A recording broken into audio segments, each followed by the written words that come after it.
Hi everyone, how are you all? Okay, great.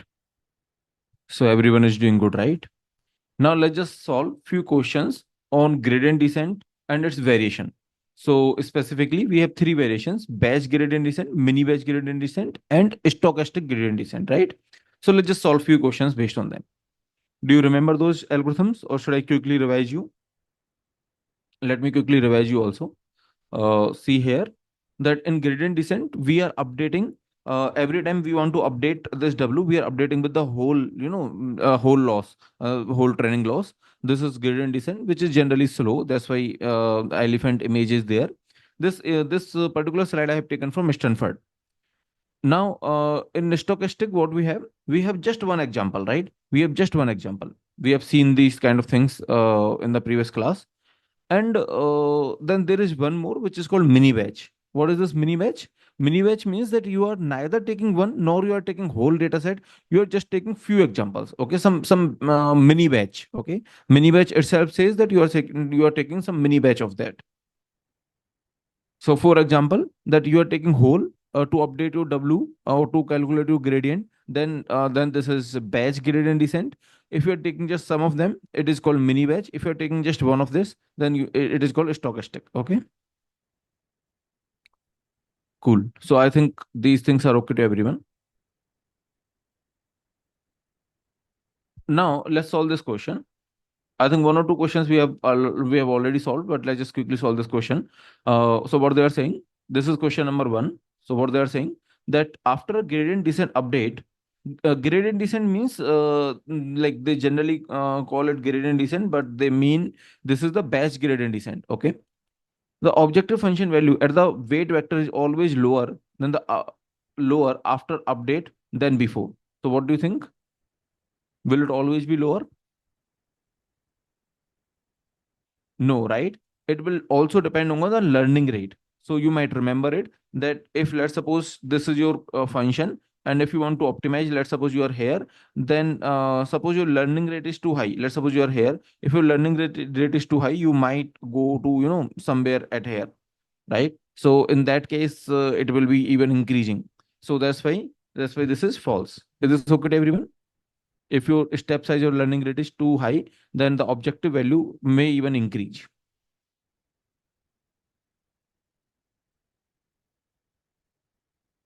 Right, right. Okay. So now let's just solve next question. What they're saying, there is always unique steepest descent direction in gradient descent. This was also false. What was the reason? Suppose that we have let's suppose, you know x and y, or maybe w1 and w2, or maybe w0 and w1, right? And your loss function I'm not making. Let's just make let's just have only the parameters axis. Okay, the loss function will be there on another other axis, but let's suppose that I just have the parameter axis, and if I want to find out the gradient, then it will be, let's suppose, in one of the direction. Let's suppose in the direction of probably w1 it is 0, and the direction of w0 it is something, right? It is, let's suppose, 3. Now if that is the case, okay, at some given point, let's suppose 1 2, at some given point, if that is the case, okay, then what will happen? Then then let's suppose this is 1 2, right? Then I will say that here the gradient direction at this particular point, okay, what will be the gradient direction, or the steepest descent direction? Okay, it will be negative of gradient. So what is the negative of gradient? So you can say it will be -3, right? Which means it is -3 for sure. So -3 wherever it is, -3, which means this is -3. And what about the next parameter? So basically it is saying that you need to go, I mean, in this particular, at this particular point, you need to go in this direction with respect to W0, because it will be -3. But what about W1? With respect to W1, you can go either in this direction or in this direction. Hence, if you, let's suppose, choose to go in this direction, then what will the gradient direction, negative gradient direction, maybe probably like this, right? If you choose to go in this direction, then it will be like this. So basically since that gradient is 0 in this direction, that's why you can go anywhere in this particular direction. Okay, which is w1. More of this we have discussed in calculus. I'm just giving you a little hint. Okay. Now let's just move to the questions which we have not solved in the previous class. So this is question number 3. Okay. So what they are saying here in this particular question, suppose we are performing gradient descent to minimize the empirical loss of the linear regression model, which is something like this, on a data set of 100 observation. Let D be the number of components in the gradient.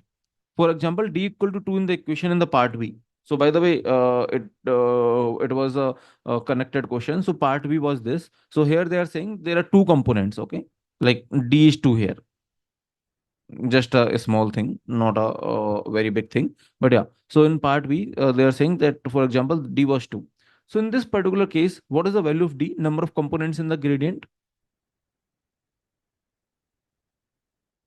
Just think about it and let me know.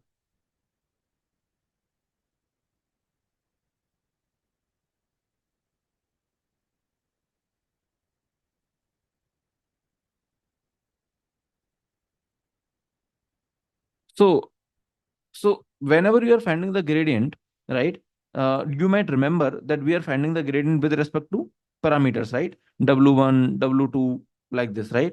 With respect to parameters we are finding. So how many parameters you have here? 3, 4, 5. How many parameters you have here? 4, right? So that's all. So what is the components in the gradient? So you will say that if you are finding the gradient, okay, let's suppose, then it will be with respect to beta naught, with respect to beta, sorry, not, you will not find the gradient for y, you will find gradient for loss function, which is L, which will be y cap minus y whole square or something, right? So anyway, so you will be finding the gradient for this, which will be beta 1 del L upon del beta 2, like this, right? And so on. So it's an easy question only. So what is the answer?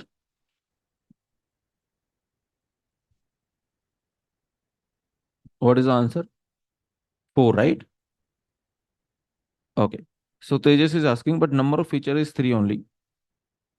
No, you need to optimize for this particular parameter also, right? You can't leave it as it is. You need to have the best value for the bias, right? Or the intercept. So what is the best value of the intercept? Can anyone tell me geometrically? Or maybe, I mean, with your intuition, we have already discussed that the best value of this intercept is, no, the best value cannot be 0. If it is 0, then why we are even having this intercept, right? It is not fixed. It is not 0 or 1 or something like this. It cannot be fixed. It will depend on the data. So what is the best value?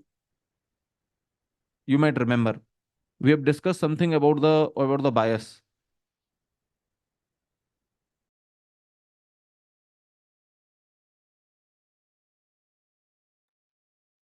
So we have solved one question earlier in previous classes. Let me just show you that question. Yeah. So see here, this is the question from one of the previous class. So when we solve this question, they're asking us to, by the way, differentiate with respect to W naught and W1, because these are the two parameters. So which one is the bias here? W naught or W1? W naught is clearly the bias, right? This question was from CMU University. Okay, so they were asking this to solve. So we need to differentiate with respect to W naught and W1 both. So I think I have differentiated with respect to W1, with respect to W naught and W1 both. So if you differentiate with respect to W naught, which is a bias, right? So it means if you equate it to 0, then whatever W naught is satisfying this, okay, is actually giving you the best bias, right? I mean, this is how you are finding out the best bias. So, so basically, if you differentiate it to 0, and then I think you have found out something like this, right? So, which means that the best W naught is something, the best line that has, or best W, I mean, best combination of W naught and W1 is something that makes sure, has to make sure the summation of all errors should be 0. Okay. And that is one discovery that we have got after differentiating with W naught. So basically, what is the best bias you can say? Is something, basically it means that if you are, if you are having some data, okay, let's suppose you are having some data, Suppose these are your data points,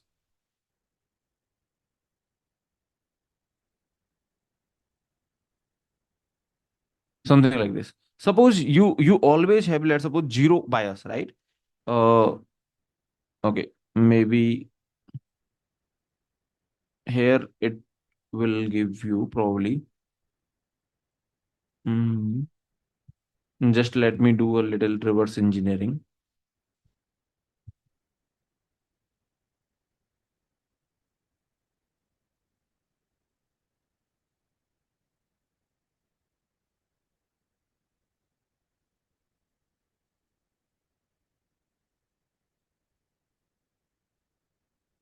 Okay, so suppose this is the data that you have, right? Let's suppose these are the 3 points or something. This is the data that you have. Now, suppose they ask you to fit the best line. Now, whenever you try to fit the best line, let's suppose you always keep the bias at zero, or maybe in other words, you don't have the bias at all. Then you will try to, whenever you are try to fit this line, then probably you will be getting something, right? Something probably like this, or something which may not be having for example, let's suppose you are having this particular line, right? So which may not be having the total error is zero. So, for example, that is okay. Here it might be seeming like that you are having a total error at zero, but suppose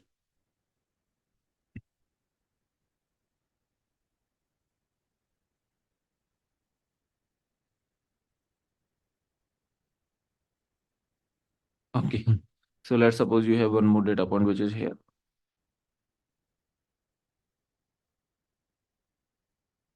right? Suppose you have one more data point which is here. Now, if you are having a line, if you are fitting a line from origin that is passing through origin, I think it's very difficult to get a line that is having the total error at zero. Okay. Maybe here also by coincidence I'm finding. But yeah, you got my point, right? So basically, the bias is very important to know that to make sure the total error is zero. So that's why you can't just omit the bias. Okay. So what is the best bias? Or the best, actually, the best W and bias both makes this line. But if I just say that what is the best bias, then you can say that you need to fit the line in such a way that that might be having some bias or some intercept. Bias and intercept is same. Okay. So that need to make sure the final line is actually having the total error is zero. Okay, across all the points. So anyway, bias is important. It's not like bias is not important, and you need to optimize for the bias also, which means there will be one of the dimension which will be having bias differentiation with respect to bias. Okay. No, error, like total error zero in the sense that total signed error, right? So there is some positive error here, there is some positive, could be some negative error here, and all. So total signed error. Okay. So see in this particular example that this means by not minus this whatever line you are learning. Okay. Sometimes by I is greater than your point in the line, or sometimes this quantity is greater. So basically, it is total signed error. Okay. Total signed error.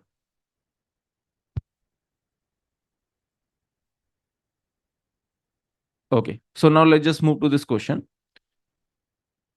So, okay, there is one method called Newton's method, which is not in the syllabus, so we can just skip this particular option. Okay, skip this as not in syllabus. Now, what else they are saying? That which of the following statements about the optimization algorithm are correct? Stochastic gradient descent always requires fewer iteration than gradient descent. What do you think? Let's just see the next option. Stock iterations means that the number of times you're updating your W. The stochastic gradient descent, even with the small step size, sometimes increase the loss in some iterations for the convex problems. Do you think it can increase the loss? Gradient descent, regardless the step size, decreases the loss always. Obviously, it is not true, right? This is not true. We have seen this. We have already seen if the alpha is too large, then it may increase the loss, right? Okay. What about option C? Option C is saying that even with the small step size, sometimes it can increase the loss. Can anyone justify this option C? If you want, you can just speak and let me know why is option C. You people are saying option C is correct. Can anyone tell me that why you think option C is correct? You can speak and let me know.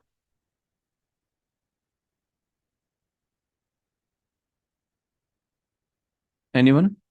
So because in occupancy, we are taking the point, we are taking some random point now. So it can go towards a side की जहाँ पे there's this जहाँ पे diverge हो रही है चीजें मतलब loss is having maximum because we are taking any random point over here ना. Yeah. Okay. You're close. Anyone else wants to say something? Okay, the don't worry about this convex term if you're not familiar. Convex problems means that the function is the convex. Convex means like actually convex is just this. Okay, this bowl shape function is called convex function. Okay, so our in our linear regression we generally use mean square error, which is a convex function actually. Okay, so this bowl shape function is called convex function. I will discuss this convex function in the calculus, but don't worry about it. You don't need to know much about it. Okay, just see that. Okay, if you have bowl shape, which means you just have global and local, you just have one minima, which is global also, local also, like that. So convex functions means that you just have one minima, which is local and global both. Okay, that's the only thing. So don't worry about the convexity and all. We have discussed it in the calculus, but you don't need it here much. Okay, so I'm just telling you in the brief that convex function means you just have functions like this. Okay, in higher dimension also like this, which is having just one minima. Okay, that is global also, local also. Okay, so Tejas is saying if a step size is small, then it cannot increase. I think. Okay. Yashashvi is saying that should be wrong because even a single data point pushes towards the minima point. Okay, so that's an interesting question basically. By the way, this loss here means the training loss. Okay, they never say that okay loss based on just one example or something. Loss always means the total loss. Okay, total train loss. So what may so happen is that whatever example you are choosing, right? See, in stochastic, you choose one example, either randomly or sequentially. I mean, it is up to you. So whatever example you are choosing, that example is basically saying that you minimize or you go. I mean, that is saying to your weight vectors that you update your weight vectors just based on me. Okay, just based on me, you update your weight vector. But will this be in the harmony with other points? That we always be in the harmony with other points? No, right? So for example,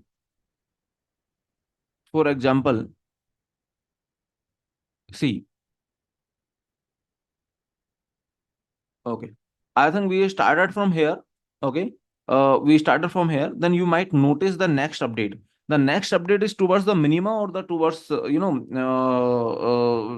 I mean the next update is basically going far from minima. So if I just tell you here,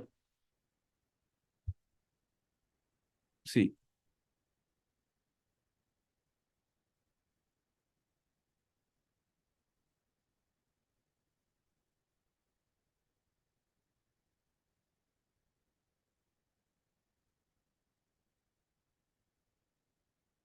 see, suppose this is your first update.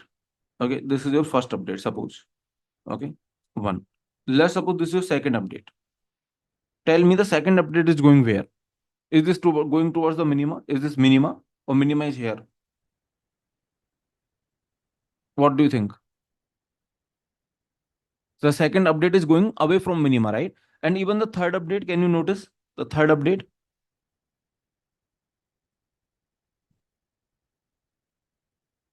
This is the second update, right? No, this is not diverging. It is just having some little fluctuation. Okay. It is not diverge. Diverge in the sense that you are never going to come to the minima. It is just a little fluctuation you are having. Okay.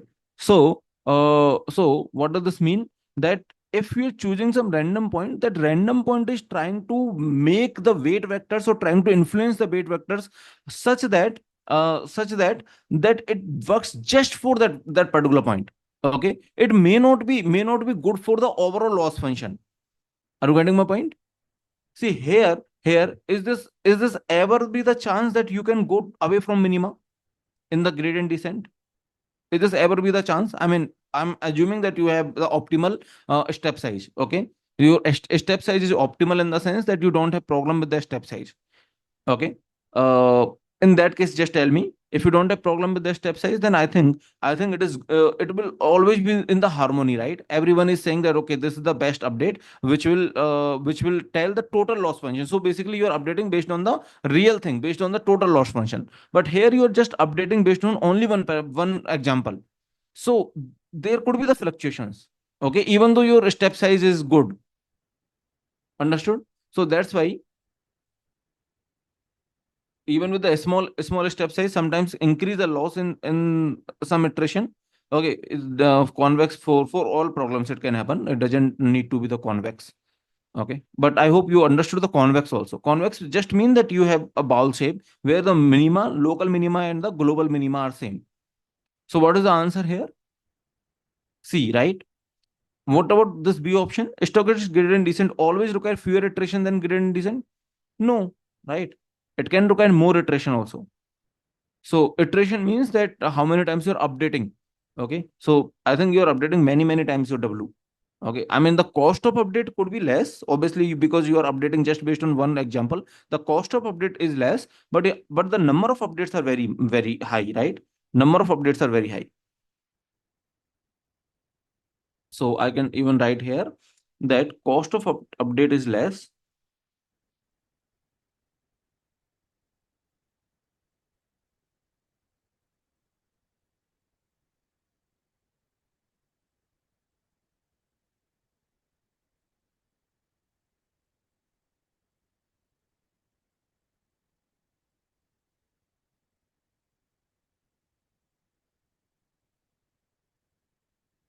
Now let's go to the next question. So basically, C is the correct answer here. Let's just see, by the way, their explanation.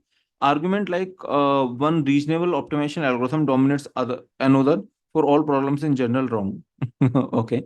Gradient descent can work for some laws and Newton does not even converge. Anyway, I think they are writing something about the Newton's method, which is not in the syllabus. So let's just move to the next question. Navjot is asking, sir, is there any relationship between step size and iteration? So I think we have already discussed this, that if your step size is too low, your convergence will be very slow, right? Your convergence is very slow if your step size is too low. Do you remember this? So if step size is too low, then number of iterations may be more.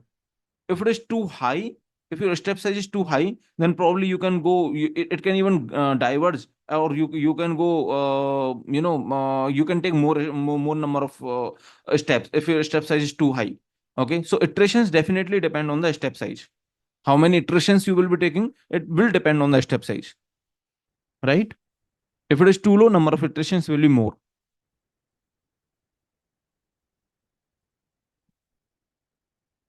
Okay, so what they are saying here, let's just solve this question.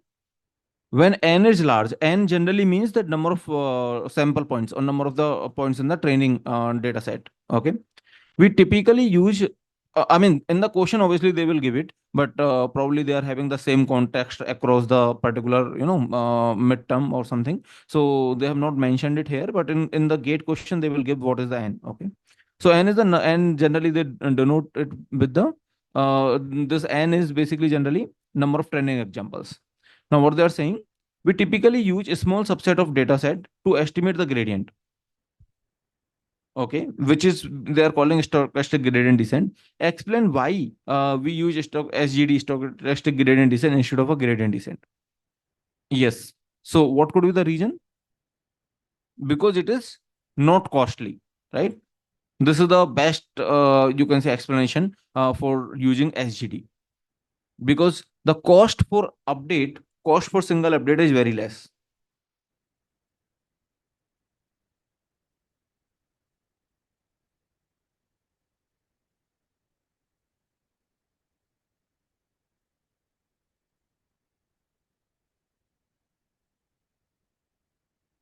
Okay, so yeah, so like, I mean, that's the same thing. Cost means time complexity, basically, right? So which means that if time is very less, then generally, if n is high, then just to compute one iteration, you will be taking too long time, right? So generally, it will converge faster. Okay, understood? So most likely, it will converge faster, but it is obviously not always true. Most likely, it will. It means SGD.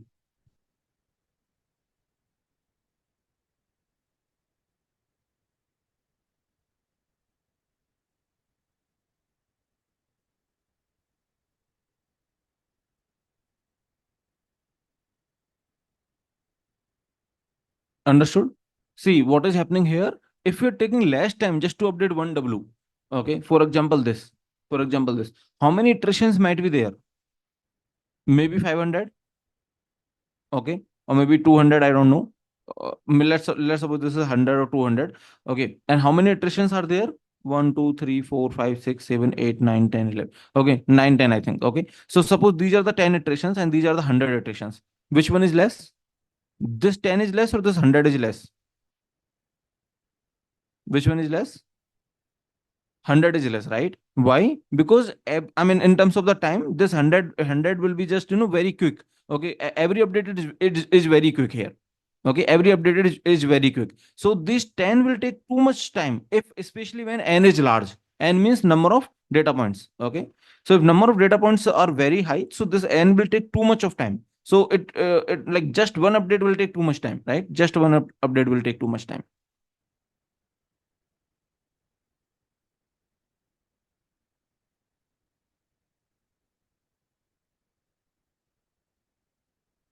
So that's why SGD converts faster. Okay. At what point will it take, like, to calculate loss? I'm not getting what you're asking.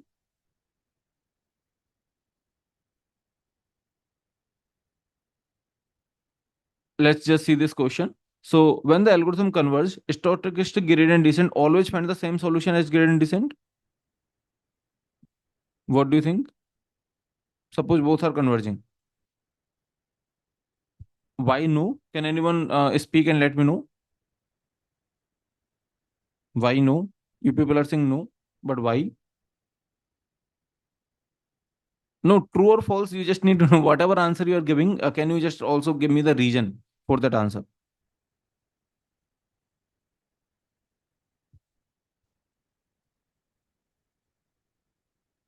Okay, so Navjot is asking a question regarding SGD. So he's saying that so we can compensate. I mean, we don't have any issue with too many variations. Okay.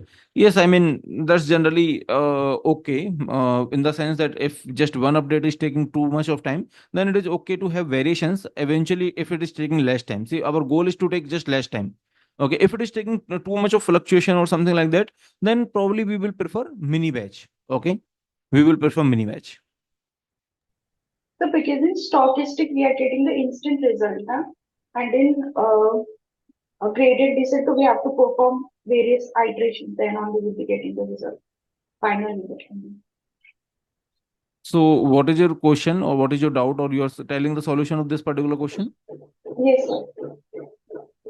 Okay, so if you are not speaking with the solution, if you just want to share general point, you can just write in the comment. Okay, if you want to share solution, then you can speak. Yes, you are right that update is faster. That's what I'm telling from last 15 minutes. Okay, so can anyone tell me the answer, yes or no, with the justification? Sir true होना चाहिए क्योंकि convex problem में एक ही minima है और एसजीडी और normal GD दोनों उधर ही कन्वर्ज करेंगे और कोई है ही नहीं पॉइंट तो ट्रू होना No, suppose this is not a convex problem. Matlab, it need not to be a convex problem because it is not written here. चाहिए. So, if suppose it is not convex, then what do you think? Sir, both are Okay, designed to reach. Sir, both are designed to reach their minima point. Yes, if there are multiple minima, then actually it may so happen that SGD is going to some other minima and GD or the batch gradient descent is going to some other minima, right? If there are multiple minimas. So that's why it is false. For example, if there are multiple local minima, even two different runs for the gradient descent may converge to two different local minima. So which means that it need not to be the different algorithms. Let's suppose there are multiple minima, right? For example, okay, suppose in first, let's suppose you are just having the gradient descent, okay, which means batch gradient descent basically, right? I mean full batch. So you suppose you're starting from here, then most likely what is the, let's suppose this is the minima A, this is the minima B. If you're starting from here in the gradient descent, most likely you will go to which minima? Most likely you will reach to minima A, right? Okay, because it is near. Yeah, until and unless you are having too large step size and then you are doing some fluctuation and some magical things happen, then you might end up here. It is also possible, I'm not saying it is not possible, most likely, but if you're starting from here you will reach to A, right? And generally we start at the random point. Similarly, if you run this gradient descent again, so it might so happen your random point is actually here. So which means that even the two different runs of the gradient descent can go to two different minimas, right? So that is the reason that if there are multiple minima, then SGD can go to the different minima and GD can go to the other minima, depending on the random. See, they have also written depending on the random initial condition. Adding on top of this, the stochastic or randomness from stochastic gradient descent make the statement definitely false. Okay. So generally in stochastic, by the way, it is not 100% necessary, but generally in stochastic, we take the random point. Okay. Random updates. Basically, we take the random updates. So, so it might so happen that you might end up with the two different minimas. That is for sure. Okay. Okay. So Yashasvi is saying that so it is better to run the algorithm multiple times. So, अगर time है, if you have lot of time, let's suppose if you have 1 year just to solve one question, then you can do it. It's all about the trade-off, right? If you have time, then why not? If you have time, resources, then why not, right? Okay. No, like generally people don't do it. As far as my knowledge is concerned, generally people don't run it multiple times. Okay, if the computation, especially the computation is it is too costly. For example, if you are having, let's suppose lots of data, just to run one time gradient descent, or I mean just to get minimum one time, it will take a lot of time. So obviously you don't have that much time or and that much resources to run it again and again. See that what is the best one, right? Okay. So anyway, like if there are multiple local minima, then you can go to either of this, right? So it will depend on your initialization, that which is what is the initialization generally, right? Even the initialization, let's suppose is same. Let's suppose SGD and GD both are having this initialization. Still it is not necessary that both will reach to A. Okay, more likely GD, which means gradient descent, will reach to A, but SGD is too much fluctuating. Okay, it can go anywhere, right? Because based on the every example it can go anywhere. So maybe it can go to B. Okay, even though the initialization is same.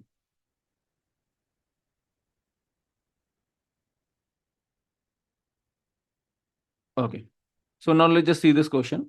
SGD will always be at least as computationally expensive as gradient descent. This is true or false? The number of updates in SGD is greater than or equal to number of updates in GD.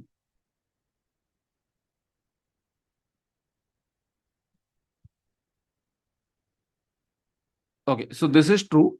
And first one is false. What first one is saying, that will always be at least computationally expensive as GD. This is false, right? I think every one of you have given the correct answer, because it is generally lighter, right? So it is not as heavy as GD, the gradient descent. Understood? Understood the both of the points. So SGD is obviously lighter. It is not at least as heavy as GD. So that's why it is false, right? The first statement is false. The second statement is saying that the number of updates in SGD is greater than or equal to the number of updates in GD. So yes, this is true, right? It takes SGD takes more updates.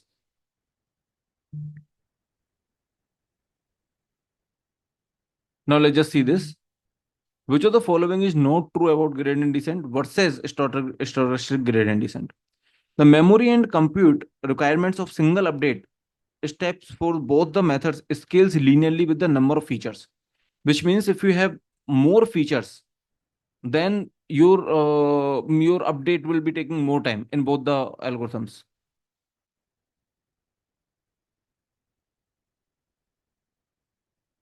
Second one is saying the memory and computation requirement of the single update for both methods linearly with the number of data points, which means if you have more data points, then both methods will be basically increasing the time. Do you think if you have more data points, then both methods will be increasing the time? Definitely not, right? Because if you have more data points, then SGD doesn't care about it. GD definitely care about it. SGD doesn't care about it. So SGD time will not increase in case of B, right? Okay, we will talk about A, but in case of B, do you all agree that SGD time will not increase?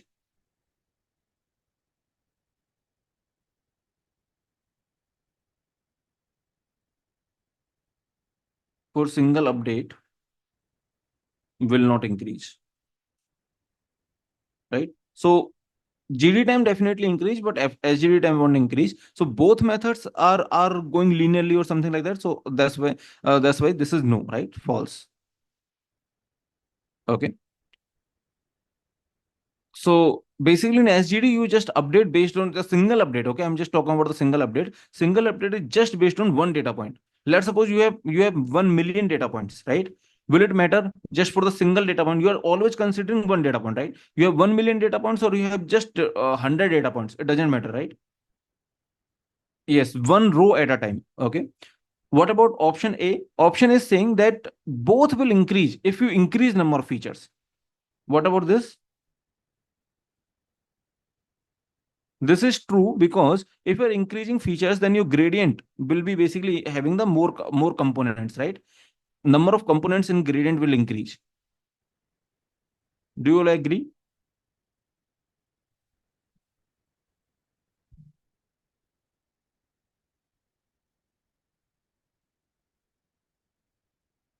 Okay. So memory and compute requirement both. I mean, obviously it will taking more space and more time. So that's why it is true in both the cases. You will be having more space and more time.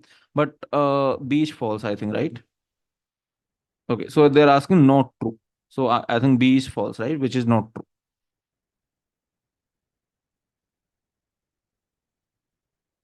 Okay. Now let's see the next question. What they're saying here. Which of the following is a true statement about GD, which is gradient descent? When training, we should not update the bias or offset or the intercept term using gradient descent. So in the gradient descent, do you update this parameter? What do you think, by the way? Do you update or you don't update? We update, right? Obviously we have to we have to update. So we find the gradient with respect to the all the parameters, right? For example, beta naught, let's suppose, or w naught, whatever, right? We actually find gradient with respect to all the parameters. So yes, we have to update it. We need to find the optimal value for the bias also. Okay, so that's why we will say age basically false. We not update, that's why it is false. Okay. Decreasing the learning rate, keeping all the hyperparameters fixed. So don't worry about the hyperparameter. We will discuss this later on. Hyperparameter is, by the way, one parameter that we don't directly learn using the optimization function. Matlab कि gradient, you take the gradient with respect to what? Can anyone tell me? With respect to weights, right? W. So that's called parameter. Okay. Parameter is something with respect to you take the gradient. That's called parameter. So now you tell me that if you're having gradient descent, then what is your update rule? Your update rule will look something like this,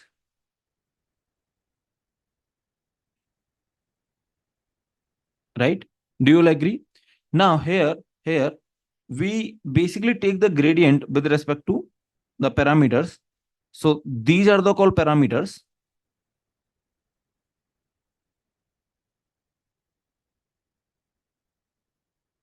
Okay, so W0, W1, these are called parameters. But do you take gradient with respect to alpha also? No, right? So alpha is something that you're just guessing, or maybe we will see one cross validation, something called cross validation. Okay, that is under official gate syllabus only. But it is just hit and trial, or by checking the error or something. So we will see cross validation later on. That is useful to know the hyperparameter. So you can say this hyperparameter you're just randomly setting, for example 0.1 or something, right? So hyperparameter is something which you are not optimizing as your loss function, which you are just randomly setting, or maybe having some intuition or something like that. Okay, so hyperparameter that you don't learn. Yes. Okay, don't learn as per the calculus is concerned. Okay, which means you generally don't do it. Okay. So there are like the precise definitions which we will talk about later. But hyperparameter you can just say that, okay, which we don't learn using the objective function. Okay. So alpha is hyperparameter here. So anyway, in the gradient descent, how many hyperparameters you have? How many hyperparameters you have in the gradient descent? Only one, right? Only one hyperparameter you have. Okay. So here what they are saying, decreasing the learning rate. Okay, actually you have just one hyperparameter in case of the linear regression. But yeah, this question is not about linear regression, which is fine. So they are saying if you decrease the learning rate, guarantees that the error of our estimated parameters will decrease. Okay, the loss function will decrease.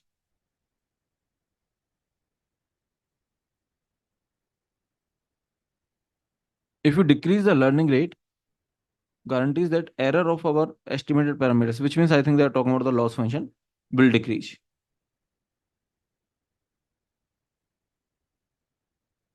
Okay, let's just read out other options also. Let's just select the best one. Gradient descent can be expensive to run on the dataset with large number of samples. So I think this is true. An advantage of gradient descent over SGD is that gradient descent required only a single update. Do you think it will require only a single update? Number of updates could be 10, 15 like that, right? So it is false. It is false. It is false. So I think this is the only true, right? So here this is also false, which means if you are even decreasing, actually it is not guaranteed, in the sense that maybe the initial learning rate is too high, and after even decrease it is still fluctuating, in the sense that it is not giving you the decrease in loss function even if you have decreased the learning rate. So let's just see their explanation if they have it. Okay, the answer is C. That's what we have guessed. The best option was C. So the B option is saying that it will guarantee. Okay. So actually, it will not guarantee, because the decrease in learning rate doesn't mean that you will always be decreasing the loss function.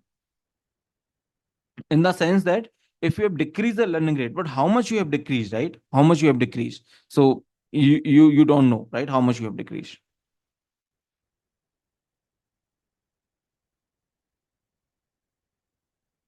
Yeah, learning rate only decides the step size. Yes, that's true. Learning rate and step size is same. So let's suppose your learning rate is too high. Then it means that see, the gradient will tell you that you need to go in this direction, right? Gradient will tell you the direction. But let's suppose you are having the step size too high. So step size will tell you in this direction how much to go. Suppose your step size is too high and you are going here till here. What will happen? See, the function will look like this.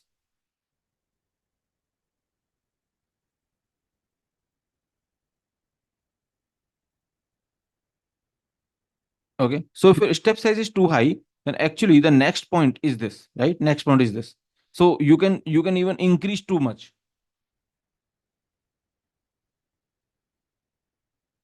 So how can decrease learning rate can increase the loss function if we are going the right direction?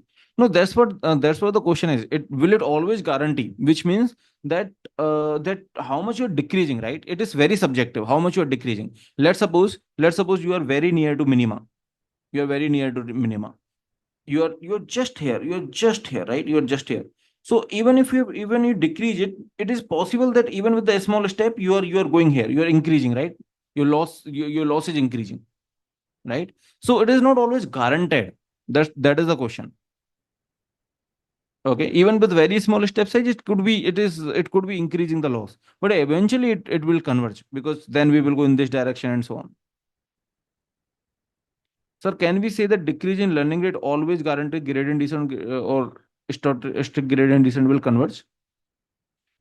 For gradient descent, yes, it will always converge. If you have, optimal step size, it will always converge. For stochastic, just wait for some time.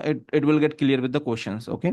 For stochastic, I will just tell you. For gradient descent, yes, that's always true. So basically, even we don't decrease the learning rate, our loss will be decreasing in ideal case. So it is not learning rate which is guaranteeing it. That's why false. No, in ideal case, loss should always be decreasing. That is true. But learning rate will decide, right? Learning rate will always decide that how much far you are going. So increase or decrease in loss will be given by the learning rate. I mean, it is a deciding factor that in the next iteration, if you're going too far, then your loss may increase. Okay. So option D is just a simple option which is saying an advantage of gradient descent over stochastic gradient descent is that gradient descent only requires single update. Okay. Does it only require single update? For example, this. So this is just single update. Okay. This is just one update. Will it in just one update will it reach to the minima directly? Okay. No, right? Now let's just see this question. A larger step size in gradient descent can lead to the faster convergence.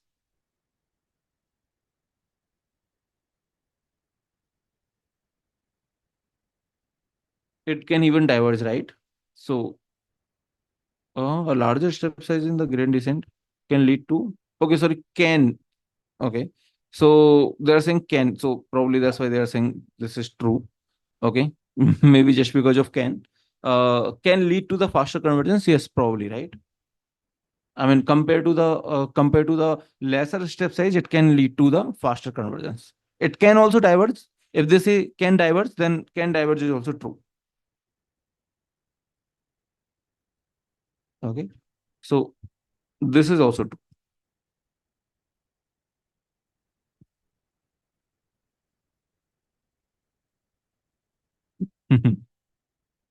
Yes, there could be, but you need to be careful with these. There could be the silly mistake just because of these. What do we call them? Models, verbs, I don't remember. Okay, just because of these phrases, there could be the negative marking.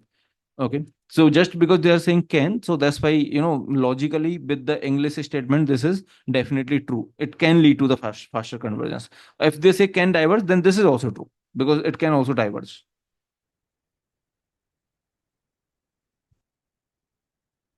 Let's just see this. Stochastic gradient descent perform less computation per update than batch gradient descent. That's true, I think, right? Let's just see this.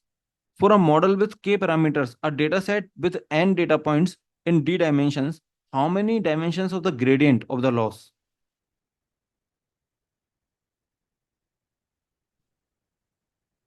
N data points in d dimensions.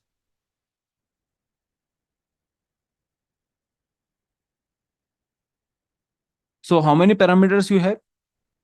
You have k parameters, right? So the gradient will be k or k plus 1.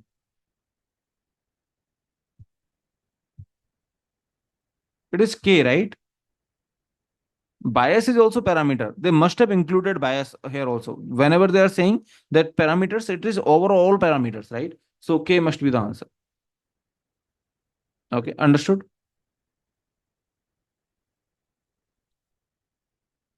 Okay, so basically here what they are saying, yeah, I'm going to explain this also. So what they are saying is that you have n data points, right? Which means one, two, three, like this. You have n data points.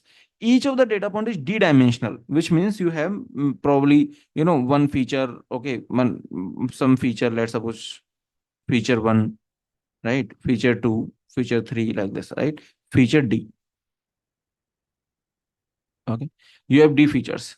So in linear regression, actually this question is not exactly for linear regression, but in linear regression, what is the number of parameters if you have d real features? So I think if there are d features, then I will add one more feature just for bias, right? I will add 1 1 1 everywhere, one more feature just for the bias. So there are d plus 1 features, okay, where one is a dummy feature. Okay, this is a dummy feature,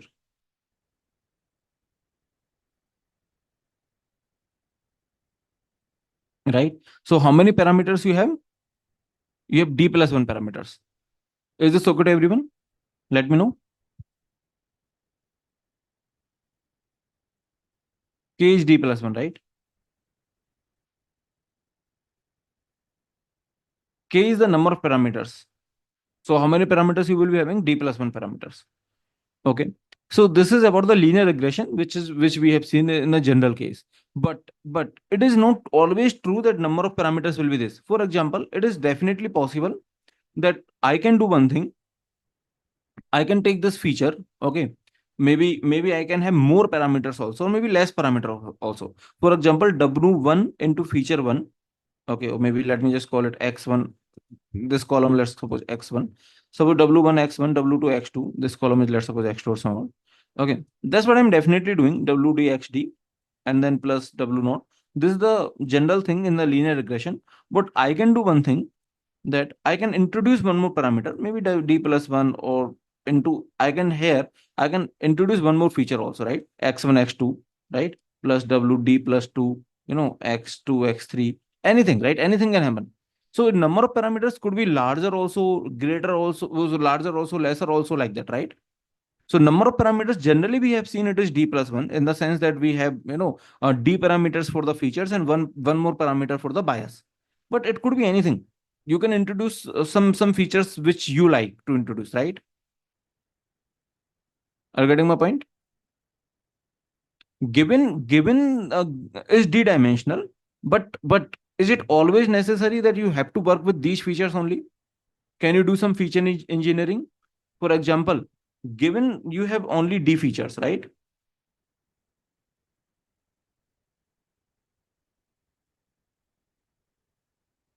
Okay, this is the data set which is given to you. That I completely agree, that given is basically d features. Tell me, anyone who is going to stop you by adding x1 square as a feature? No, right? Tell me, anyone is going to trouble you if you add, let's suppose, x1 plus x2 as a feature, maybe plus x3 one, this as one more feature? No, right? But no one is going to stop you. But do you know that this feature is useless for linear regression? Do you know this? Right? So this is a useless feature because it is just a linear combination. But this may not be a useless feature. It could be very important feature, right? It could be very important feature.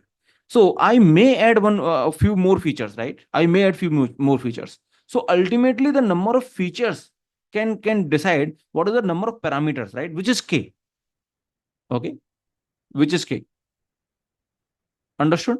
So here, what is the value of k? It is d plus 2 for dummy features. No, sorry, not dummy features. These could be important features also. So d plus 2 for extra features plus 1 for bias.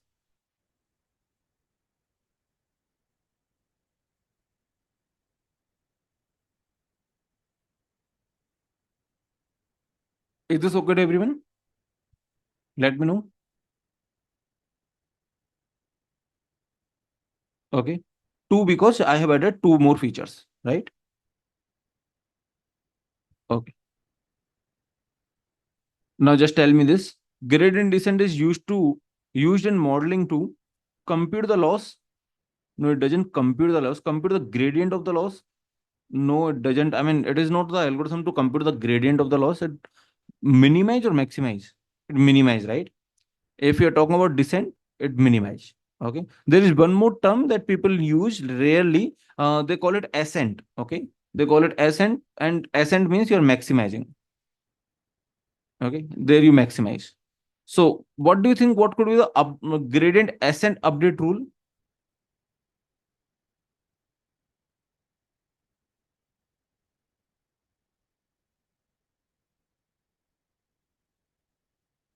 it could be something like this.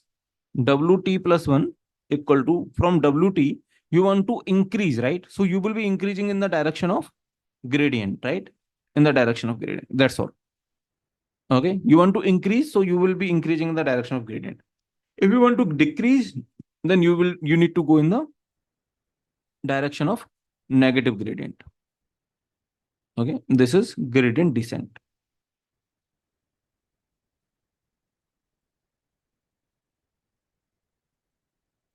Okay, just tell me this quickly. Each iteration of stochastic gradient descent strictly increase the loss, strictly decrease the loss, may increase or may decrease,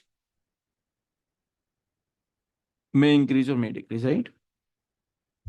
Okay, great.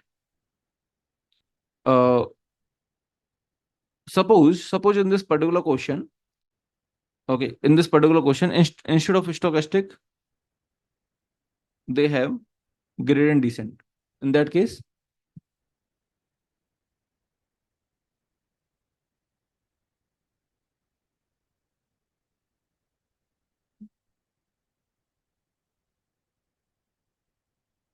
see, again, this is C, right? It will depend on the learning rate. Okay, it will depend on the learning rate. So again, the answer is C only. But suppose they also say that your learning rate is stable and optimal. They say that it is optimal. Okay, optimal in the sense it doesn't increase. It is not the issue. If they say that learning rate is also optimal, then it will decrease, right? Then it will strictly decrease the loss. I mean, strictly need not to be 100% true, because what if you are already at the minima, right? What if you are already at the minima? But yeah, it will decrease the loss. Okay. Let's just see this question. The gradient of the loss in stochastic gradient descent is gradient of the loss. Okay. Which means they are just talking about this quantity. Is always negative. They're talking about the value of this. All entries in the gradient are negative. All entries are zero. Computed on a sample or subset of data set, computed on entire data set. See, the entries you can't say, right? Entries could be anything. Nobody can say. Okay, it doesn't depend on the algorithm. It will depend on the loss function and the point at which we are finding out and so on, right? It doesn't depend on the algorithm. So yeah, it is computed on the sample, on a sample, right? Or subset of data set. Okay, let's just see this. Which of the following settings would justify the use of stochastic gradient descent instead of gradient descent? All entries in the gradient of the loss are negative. No, gradient of the loss, this entries you can't say, as I just told you. The data set is large. Yes, probably this is the reason. The data was constructed from simple random sample. Okay, there's some, faltu, some nonsense option you can say. Simple random sample. What is this? The loss function is not defined. No, it's not like this. So data set is large, right? In that case, you will be using SGD. Okay. So now let's solve few more good questions. Let's just solve this question, which is quite good question. What they are saying, suppose you have two paths. Okay, I mean your update paths are like this. You start at this particular point. Here you start at this particular point. Okay, your update paths are like this. So they are saying that this is intercept and this is slope. I mean, you have, sorry, you have something like this, right? W1x plus W naught. So this is intercept.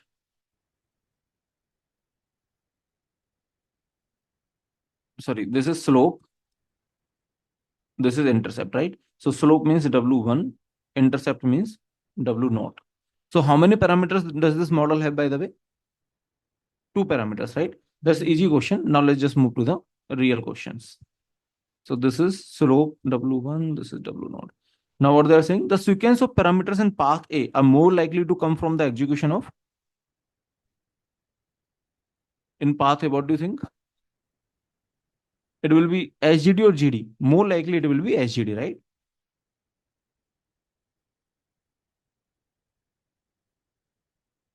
Okay. Can you explain the questions? Question once again. So question is nothing but they have given two path, right? Two path of updates. First update is this, second update like this. Okay, finally you want to get uh zero, whatever is the minima point. 0, 2.5 is the, let's suppose, minima point. You want to finally get to this particular point, right? So you're updating your W's again and again. So this particularly having too much of variance or too much of variations. So you can say that yes, it must be from SGD, and because gradient descent is always in the sync. Which optimization path get closer to optimal solution? See here what they are saying. This is, I don't know if it is visible or not, but let me just tell you on the next page.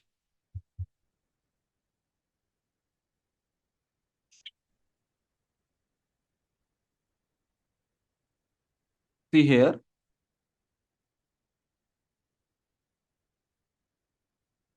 this is 7.5. Is this visible? This 7.5, this number. Okay. So this is 7.5. Probably this is visible that this is 7. Okay. This is 7. This is 7.5 like that, right? So you might say that if you're inside 7, if you're inside 7, this is the final point that you are getting here. If you're inside, this is inside 7. So this is something lesser than 7 you are getting, right? What about this point? This is outside 7. So it is greater than 7, right? Do you all agree that this is lesser than 7, this is greater than 7?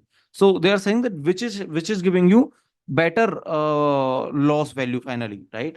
So what is the question? Which optimization path got get closer to the optimal solution? Which is giving you the closer optimal solution, or the better value of the loss function? I think path A, right? That's easy question. Which optimization path likely has lower learning rate? What do you think? See here, you're I think you're running very slowly, right? So probably B is the answer. Okay, learning rate here. Path A got closure, stochastic gradient descent, and okay. Is this understood to everyone?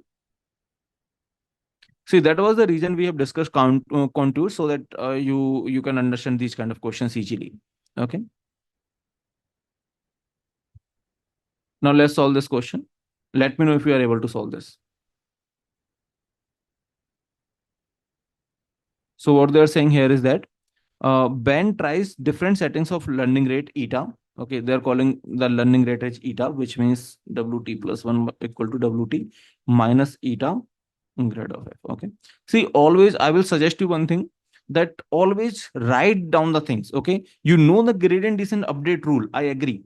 But I suggest you one thing, that always write it down. Okay. Even though you know it, just write it down. Okay. Even though you know that, okay, this is the update rule, it will not take more than 3 4 seconds, right? But you just write it down. Okay, there is, like, you can say some psychology that goes inside the brain that automatically works for the longer memory. So which means if you write it down, actually this this was something which my mom told in my childhood. Okay, for example, I remember that I knew this formula, right? So a square plus 2ab plus b square. I knew this formula. Let's suppose in 8th class or 10th class, or maybe in 7th class. I think at my time it came first time in the 7th class, or maybe 6th, 7th class. I don't remember. So suppose I have mucked up this formula so well that I don't need to write it again and again. But still, my mom suggested me that whenever you are solving any question, let's suppose related to some formula, okay, so suppose this formula or any other formula, then you always write down that formula. And actually it was really nice technique, at least to remember it for the longer time. So that's why I'm just suggesting you. So I will suggest that you always write down the formulas. Okay. Now what they're saying, depending on the settings, the obtain different behavior of the gradient descent, match ABCD. So learning rate too low. Just a second, we created the copy. No. Okay.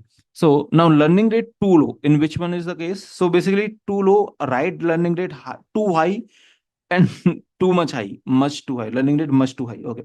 So too low. In which case, if number of steps are increasing, then your loss is decreasing.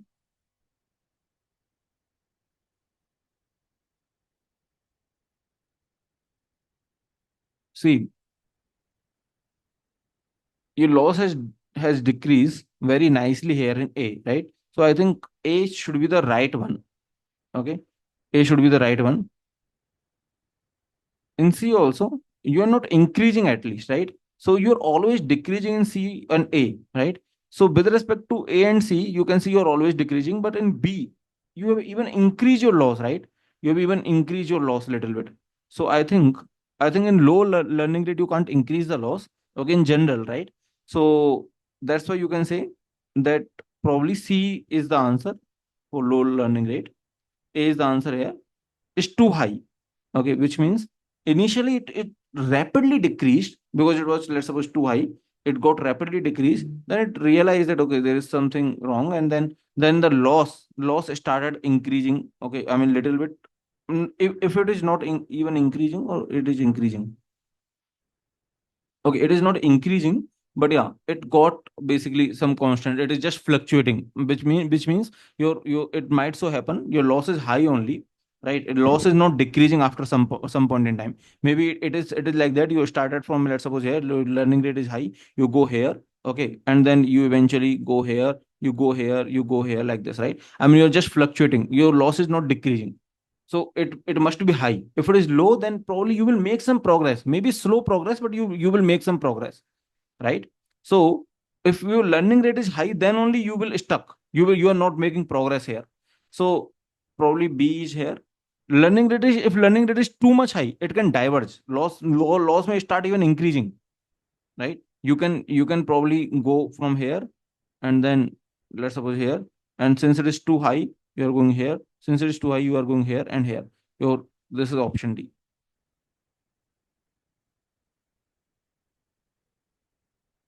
Okay, so CABD should be the answer.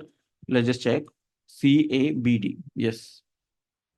So one is C because the number of steps. So Yashasvi is asking, one is C because the number of steps, the loss is decreasing at very slow rate. Yes. So because see, the loss is decreasing and it is always decreasing. I mean, it's not, after some point, it's not constant.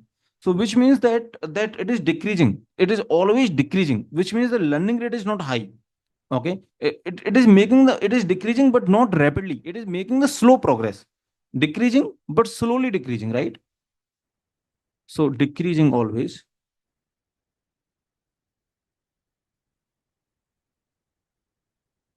but progress is slow, right? But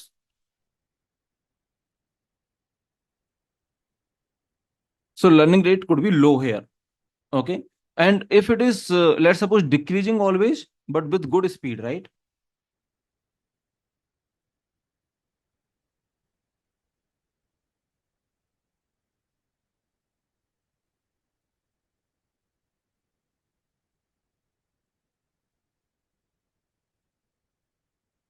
Progress is good. Here, even loss started increasing after some number of steps, right? After few iterations, loss started increasing. Okay. Age clearly decreasing, right? Age clearly decreasing. Okay, don't worry. It is, I mean, it is just they don't trick you like this, that okay, यहाँ से थोड़ा सा घुमा दिया. ऐसे they won't do it like this. Okay, it is just a decreasing function. C is also decreasing. B is also decreasing. At some point, it is constant, which is fine. But D is even increasing, so it is diverged. Okay, decreasing and constant after some time, right? After some steps. Okay, is this fine to everyone? Let me know. So let's just quickly read out its solution also. By the way, this question is from MIT. Good. So let's just quickly read out this solution also. A low learning rate leads to the slow decay of the loss. Yes, so the loss is decreasing but slowly. So that's why C, right? If the learning rate is low, then loss is decreasing but slowly. A good learning rate leads to moderately quick decay. So loss is decreasing with good speed. So that's why A. A high learning rate can prevent gradient descent from reaching the global minimum of the objective. and can cause the oscillation between the parameter values, gives a high loss value as in B. So basically it might be oscillating, for example, like this. So that's why it is B. And if it is too much high, then a very high learning rate can cause gradient descent to even diverge. Okay. Understood this question? Let me know quickly.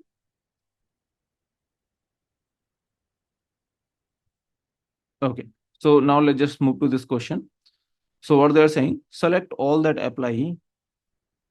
Okay. Consider the convex function. I mean, this is just a bowl, open bowl like this. Okay. Just 1D function you have here. Let alpha be our learning rate in the gradient descent. Now what they are saying, for which value of alpha will the limit t tends to infinity z t equal to 0? Assuming the initial value of z is 1 and zt is the value of z after t iterations. So basically what they are saying is something like this. Z1 will be Z naught minus alpha into grad. Grad of f is actually just 2z, right? Grad of f. And since Z naught is basically 1 minus 2 alpha, right? This is Z1. Is this correct? Okay. Can you tell me Z2? It will be Z1 minus alpha grad f, right? So it will be Z1 is 1 minus 2 alpha minus alpha into 2 into basically 1 minus 2 alpha, right? So it will be 1 minus 2 alpha minus 2 alpha plus 4 alpha square. 1 minus 4 alpha plus 4 alpha square. Something like this will be there, right? Okay. Can you also quickly calculate Z3?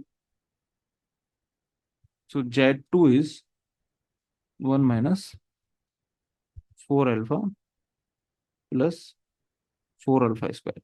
What will be Z3? It will be Z2 minus alpha into grad of f at Z2. So Z2 is 1 minus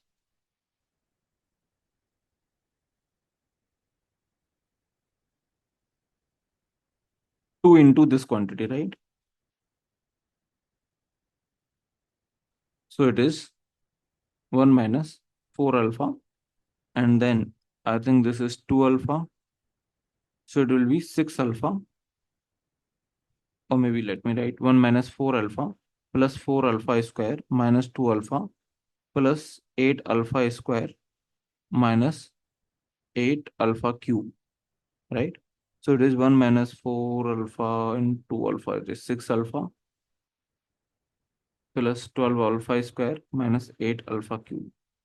Is there any pattern that you are getting?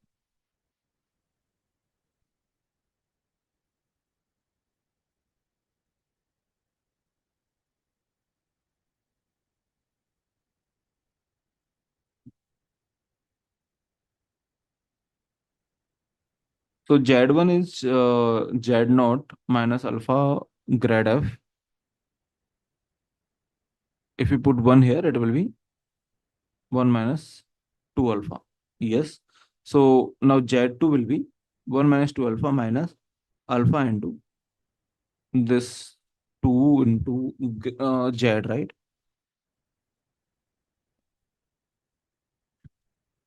Okay. So I think we are getting some kind of recurrence relation, you can say at least. ZT will be ZT minus 1 minus alpha into 2 into that 2Z basically, right? 2ZT minus 1.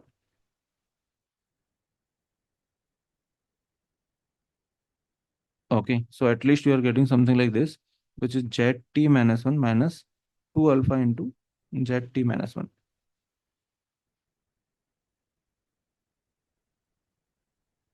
So let's just see if we can make some meaning out of it.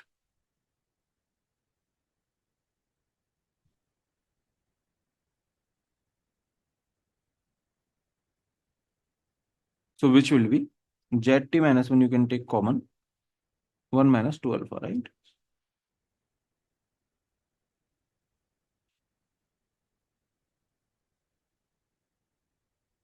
Okay, so ultimately, if t tends to infinity, you want to get this to be 0. So what should be the value of alpha?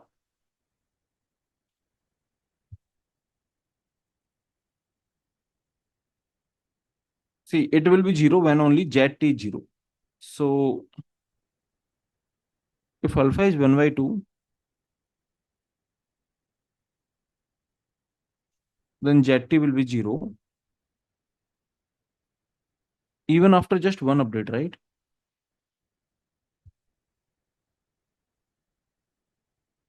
If alpha is 2, if let's suppose alpha is 2, then this is 4 minus 3 zt minus 1 and so on.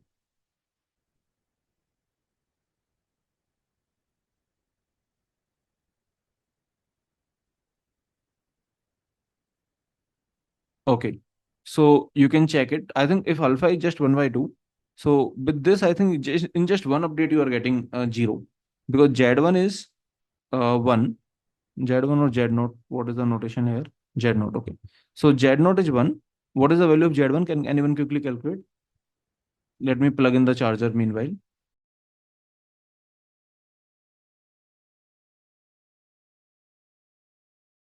Assuming alpha is 1 by 2, can you calculate the value of Z1?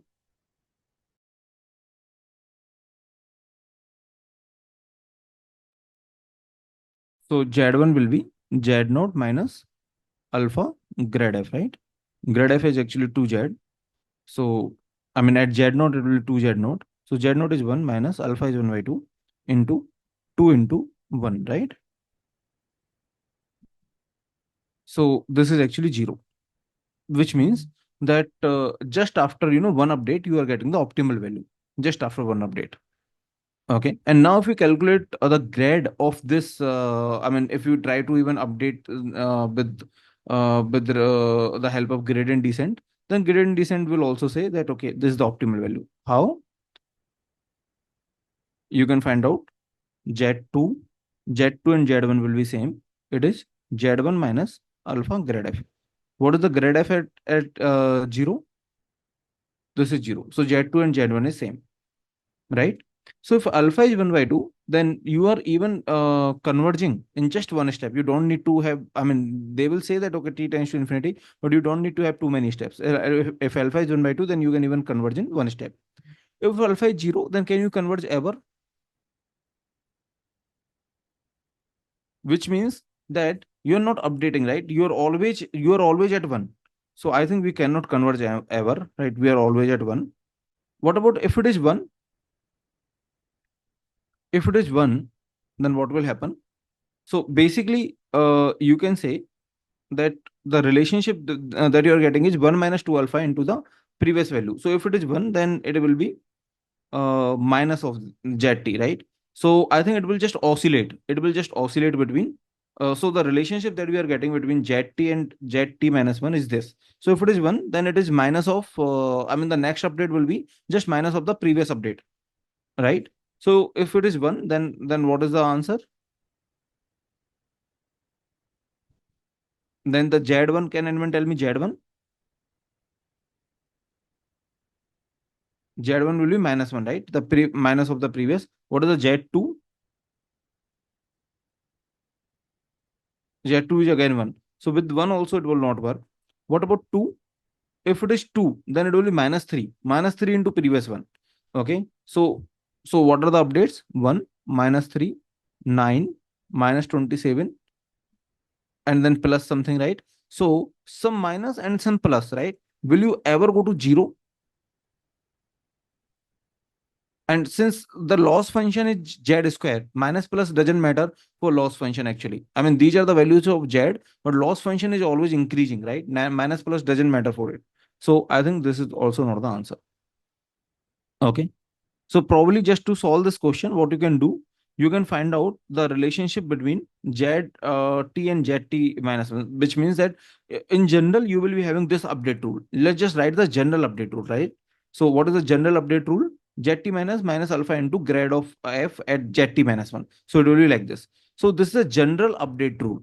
Do you all agree?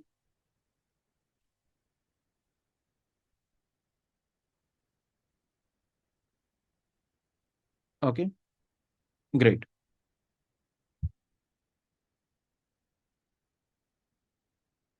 Cool. Now let's just see this question, which I have taken from CMU University. So actually, this is one optional kind of question in the sense that just to let you realize that okay, you can code whatever we have seen. So basically, they are saying that let's suppose there is a loss function. Uh, there, this is the complete loss, and these are the like loss based on just one example. Okay. Now suppose that you are finding out your gradient just based on one example using this function. Now they're asking you to find out the gradient descent. They're asking, I think, you to find out the update rule. Okay. So which means how you're going to update your W. So basically, they're saying that how you're going to update your W. So what you will do, what is the update rule? Right? This is the update rule. Now, just tell me if this is the update rule, then what will happen if you try to implement this rule using this given pseudocode. So, for example, let's just assume that you can call this directly, which will return you this gradient. But this gradient will be this one, right? So, I think it will be summation of all of this. So, this will be summation of the a small gradient. So basically, you can say a gradient with respect to just one parameter. So we are calling it with DJ function or whatever. Okay. So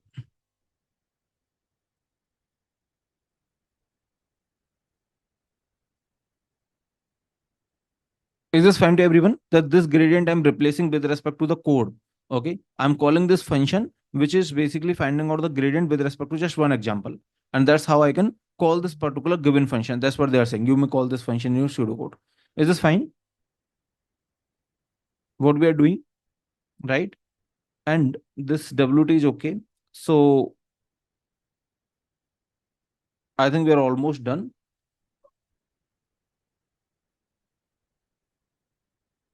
Okay, so we need to find the summation and then average. Let's just see the answer that they have given. So yeah, they are also doing the same thing. They are summing up all the things. This is giving me this quantity, right? This quantity. Then I will divide by n, right? I will divide by n, grad by n, and then yeah, our theta or w will be the updated one will be theta minus earlier one minus equal to theta minus learning rate into this, right? Zeros means that it will initialize a vector with only zeros. Okay, there is a function called zeros in Python, right? So grad is initially zeros because you are just summing up, right? So that's why it is better to initialize that variable with zero. Little bit, have you understood this? Little bit, probably. Okay. So epochs basically means that iterations. Okay, that you can predetermine. Let's suppose 10 iterations you are running for the gradient descent. You just don't need to know too much of this. You just need to know little bit of this. Okay. See, you are just computing like this. Let me just, you know,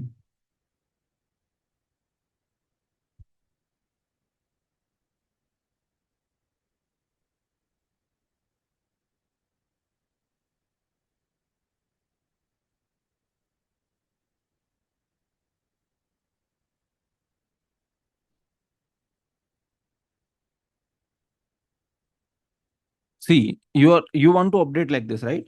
So you will be having theta equal to old theta, which means you don't need to have t plus one, t minus one in the code. It will be just old one minus learning rate, which is alpha, whatever your learning rate is initialized. Okay, learning rate into this particular quantity, right? Which is given by grad by n. Is this fine?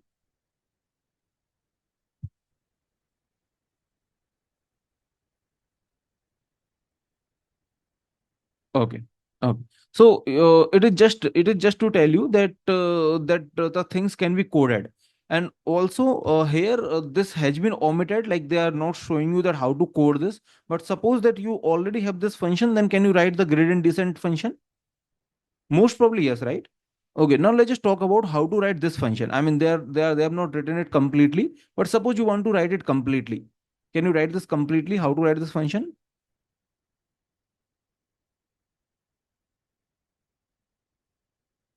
So here I want to find out the gradient with respect to just I mean using just one example, right? Okay. So basically it's just this term.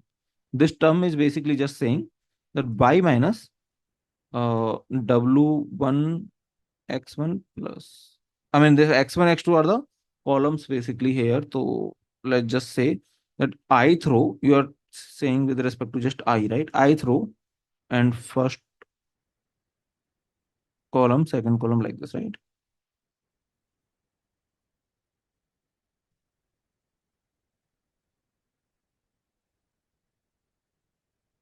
Okay. Let's not worry about the bias. Suppose the bias is already there. I mean, you have already taken care of the bias, which is square. This is square. Uh, I think, yeah, that is your J, and you need to take the gradient of this with respect to W's. So if you take the gradient with respect to W1, then what will the answer?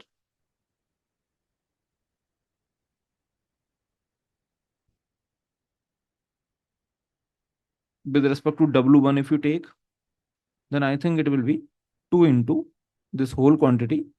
Okay. Uh, into minus of xi1. Is this okay to everyone? Let me know. With respect to W1. Similarly, with respect to W2, it will be 2 into the same quantity into minus of xi2, like that, right? So basically, what you need to do to write down the above function, you need to actually have a vector where these values, I mean, obviously there will be some values, like, I mean, in the sense that w's are initially randomly assigned, which is okay, but these will be some data points, and then you need to write the formula here, right? Can you write the formula? For example, can you write this expression in the Python? How to write? How to write this expression in the Python? For example, I want to write this expression in the Python. How to write it? I will be just writing. Okay. Anyway, we will be having the practical code examples also. You can just write like this. In terms of the summation, if you want to write, you can write like this. Okay. Y minus just minus Python maybe minus ही लिखना है. Okay. W1. I think instead of just hidden multiplication, you will just put a symbol of multiplication. Okay. I think that is the only difference. ये plus तो plus is as it is multiplication x I2 like this, right? If you prefer, you can write it in the vector format also. What will the vector format? This is basically I. Okay, this is I. So you can say yi minus w transpose. Okay, the whole, I mean the dot product between w and x, right?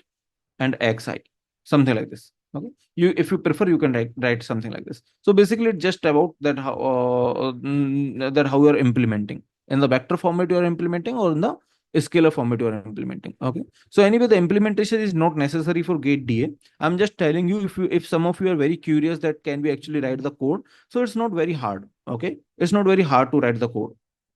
We will see the examples for sure, but it's not very hard. That is the only message I want to convey using this particular question. Okay, so how many of you are thinking that we can't implement or we can't write the code? Most probably you can try, right? I mean, later on after gate you can try. So basically currently it's not needed. What I'm just saying to you, ki whatever is whatever formula that you have, you just need to write it in the Python. That's all. Okay, whatever is happening, you can make the function of it. You can make a dot product function. You can make the function to compute this minus, or however you want to implement. That is up to you. But you can definitely write things in the Python. Okay. Yes, yes. At first, it will be difficult, but it's not that difficult. Okay. In Python, I swear this whole code will be just 5 6 lines of code, or maybe like 10 lines of code. it will not be more than 10 lines. Okay. But yeah, we will be having the practical examples and then you will get to know. But why my intention actually to show you this, because when I was learning machine learning at the very first time, I was just wondering that okay, can we write how we will be writing that in the code and so on. Okay. So it's easy, it's not very difficult. In Python there are like there is a library called numpy, and this dot product is very easy for the vectors in the numpy, and these things will be discussed anyway, right, in the practical sessions. Okay. Now let's just solve this question. This question I have taken from Washington University. So what they're saying that you have some advantage and some disadvantage of SGD, okay, stochastic gradient descent.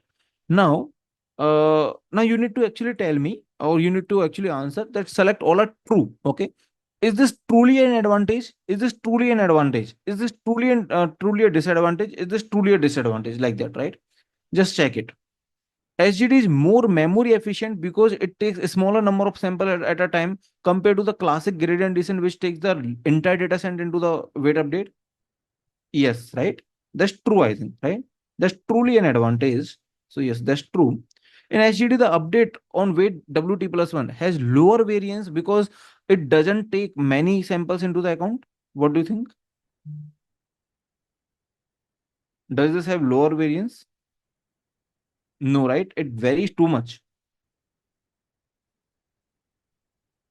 Okay. What about this? The noise in the data set has higher impact on stability of SGD than that of the classic gradient descent. So basically, okay, let me just tell you what does this mean. No, what does this noise means?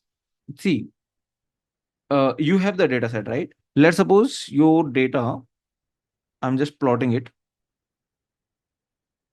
Your data is looking like this.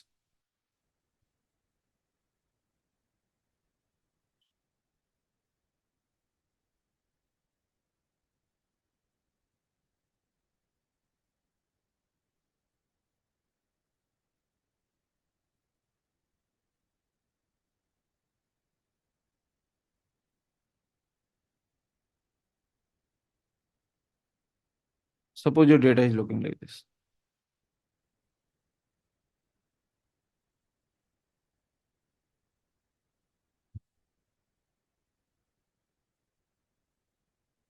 So, what kind of function can best approximate it?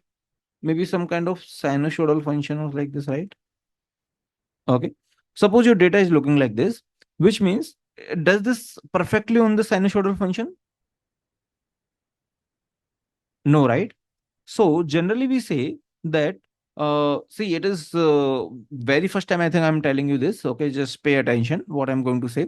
Generally we say that whatever data we have is actually drawn from some probability distribution, okay, or is actually a part of some function. For example, for example, if we take a very simplistic example, then you will say you will say the data like this, okay, is probably the part of some linear function. Do you all agree? Is this on this linear line, the all the data points on the line? No. Still we say that this data is drawn. Okay, drawn means that we have taken, see, there is something, some unknown distribution, unknown probability distribution. uh, this is, I mean, just for the sake of example, let me just tell you. Suppose you have a coin. Okay, you have a coin. Suppose you don't know whether this coin is biased or unbiased, in the sense that whether it is having head probability is 1 by 2 or not. I mean, it could be greater than 1 by 2 head probability, you don't know, right? Then what is the best way to justify, or what is the best way to know whether it is biased or unbiased? What will you do? Yes. So you will take the samples, right? Suppose you toss it, it will be head, let's suppose tail like this, right? And then tail, then head. Suppose you take the samples, and then let's suppose this is 2, 3, 4, 5, 6, right? So, and this is the 4 only. Okay. So after taking 10 samples, you will say probably the head probability is 6/10 because 6 times head has came, and the tail probability is 4/10. Is this okay to everyone? So now what I'm saying that if you don't know the probability distribution, okay, you don't know the probability of head and you don't know the probability of tail, then what is the best way to know the probabilities? You take the samples, right? If you take large samples, it will be better. Obviously, we have discussed this in the probability. Large samples will lead to the true probability. But and similarly, if you take the large samples in the machine learning also, it will lead to the better model. Okay. Obviously, the more data is always better. But you will take the samples. Now, what you are saying is that this particular data, right? This particular data has been come from some unknown probability distribution. Okay. Do you all agree?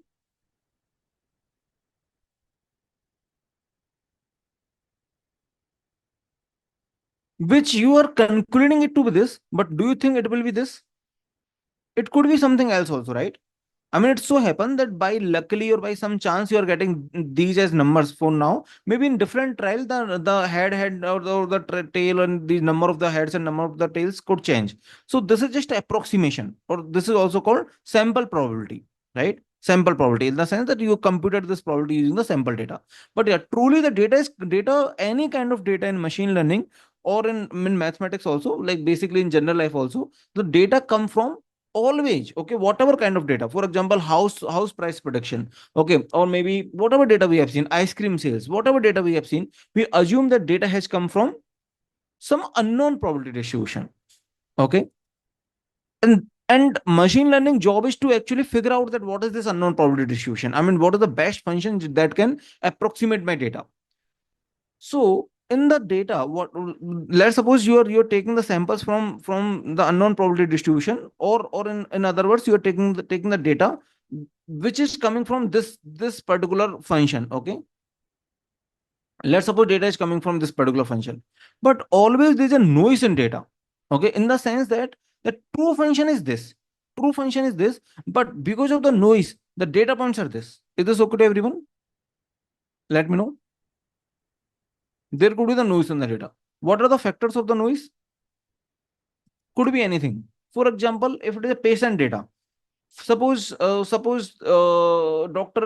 is having some patient data, and doctor at that particular moment when he was measuring, let's suppose, blood pressure, at that time he just got to remember that the morning fight of him with his wife, right? And then probably his mood was not that much, good. So maybe he has taken taken the different measurement than the actual one. So basically what I'm trying to say, it could be some random region. Because of that, the data could be having noise. Do you all agree? So data is always having noise. Okay. There is nothing called as perfect data for the machine learning or in the real life also. Data always and always have noise. Okay. Always and always have noise. So if y is a ground truth and fx is some function which is a true function, which obviously we don't know. Okay. If we know this, then it's best, right? We don't know what is the true function. Then there is some error or some noise along with that. Do you all agree with this particular formulation? Okay. Now, it will come slowly later on. Now, what do you think? Whenever we want to find out y cap, okay, okay, then let's just not discuss this. It will come anyway later or later in times. But for now, I'm just saying that there's a noise in the data. Always noise in the data. Okay. Now, what they are saying is that a noise in the data set has higher impact on the stability of the SGD than the classical gradient descent. What do you think? If the data is noisy, okay, so noise in the sense, it could be, let's suppose, some data is outlier means it is having too much of noise. Okay. Too much of noise us then, let's suppose the doctor mood is very much disturbed. Okay. It is having too much of noise. Okay. Or maybe some outlier, this is called outlier. So let's suppose you pick some outlier and you try to fit your model just based on this. Will this be having good impact or not? It will, I mean, in SGD it will be having good impact, right? I mean, good means it will be having impact basically, right? In SGD, the noise can disturb the stability for sure, right? So the noise in the data set has higher impact on the stability, okay, than the classic in SGD than the classical gradient descent. So that's why this is also true. What about this? It's more computationally inefficient to use SGD. It is inefficient. They are saying computationally inefficient for a large data set than to use classical gradient descent because it requires more resources to randomly sample a data point for a weight update. That's clearly false, right? That's false.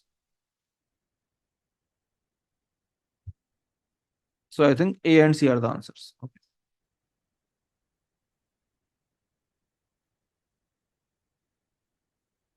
Now let's just solve this question.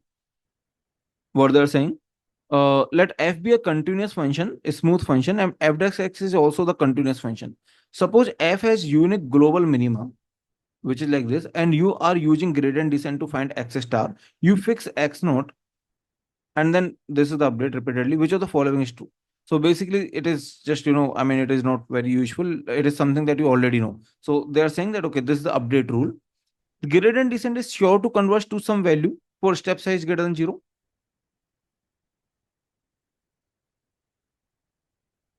What do you think? If a step size is greater than 0, will it surely converge? No, right? If it is too high, then it can definitely diverge, right? Or maybe like we have seen in one of the graph that it can be also constant. I mean, the loss is not decreasing or increasing, that we have already seen, for example, here, right? Here, the loss was, in case of B, the loss was not increasing or decreasing. Okay, it will depend on the step size. So will it always converge? Then the answer is no, right? So no. Assuming gradient descent converges, it converges to x star if and only if f is convex. So they are saying x star is the optimal point, right? So unique global minima. Okay. So f has unique global minima. Suppose f has unique global minima, and suppose it has converged to the x star, and f has,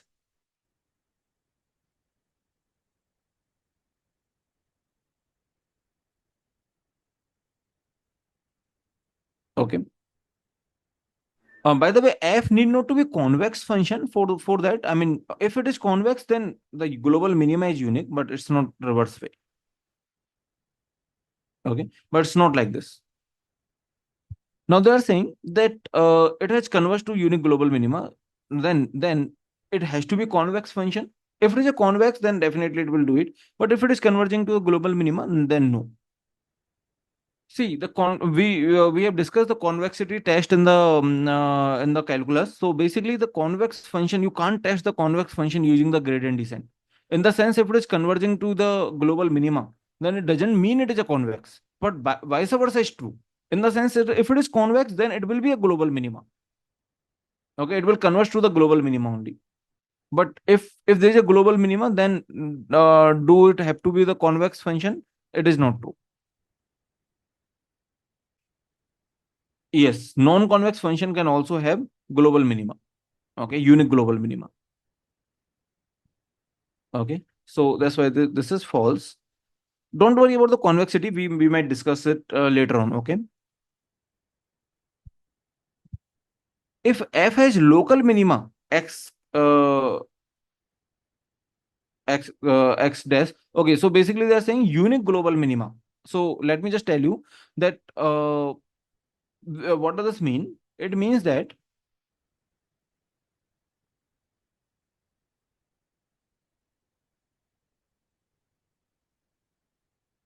see, tell me, is this function having unique global minima or not?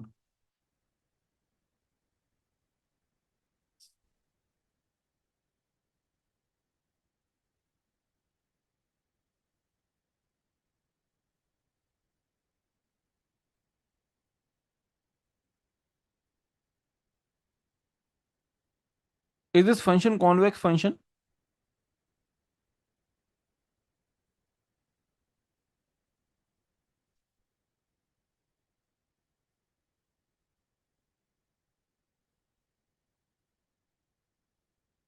Okay.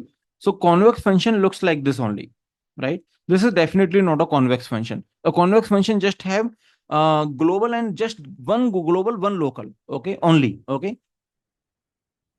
Only one local minima, which is also global, right?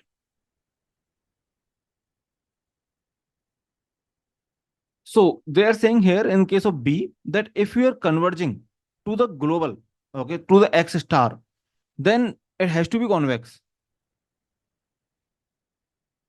Do you all agree? Suppose given function is this. Now your gradient descent, okay, this is given. No one can change. Suppose given function is this, and no one can change this particular function. Okay, let's just assume this. Now what they're saying, this is given to you. If you run gradient descent may end up here, may end up here, may end up here. Do you all agree? Right? So gradient descent actually can end up anywhere. Now they are saying that this point is x star, this point is x dash, this point is x double dash. Is this okay to everyone? Let's suppose they are saying something like this. Now they are saying that suppose you that it is converging to x star, then it is a convex function. What about this option? Then obviously no, right? Okay, right. If a function has local minima x dash different from the global one, okay, and x t equal to x dash for some t, gradient descent will not converge to x star. So they are saying you have reached gradient descent has reached here. Then they are saying that it will not go to x star now. What do you think? It is true, right? If it is achieving one minima, then the grad will be zero. Okay, grad of, so xt they are saying it is actually x dash, then grad of f at xt will be actually zero, so you won't be able to make any progress now, right? So you will stuck in the local one only, so that's why it is true.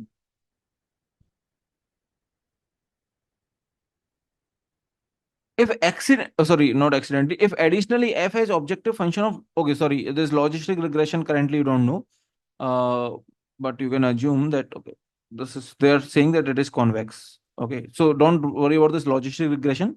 Just assume that they are saying convex and gradient descent converge.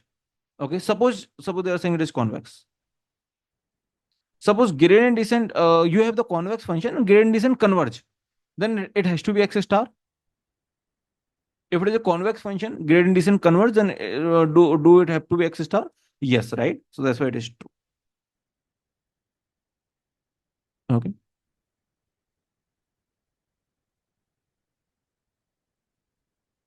So Arjun is asking, there is any way we can prevent getting stuck in the local minima, where there is a global minima?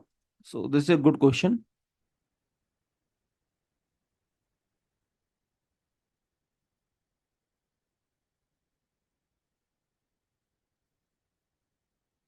So what do you think?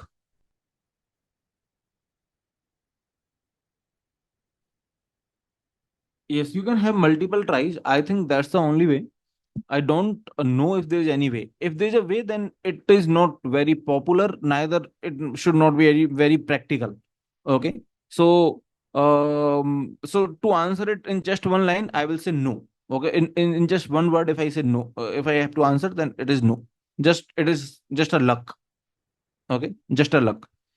Okay, even if you reinitialize your weights, and if you initialize, then it is also not necessary you will end up with the global minima, right? Just a luck. So the answer is no.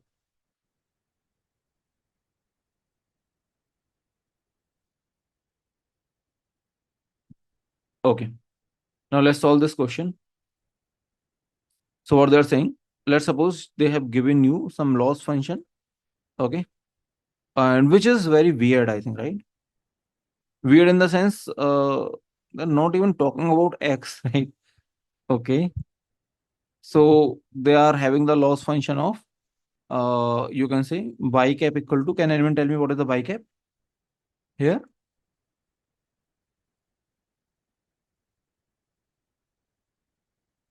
W, right? Which means they are saying your model is this only. Whatever the data, whatsoever, your model is just some fixed line. Okay, this is your model. That's fine. What is the stochastic gradient descent update for W at time t? Can you quickly tell me?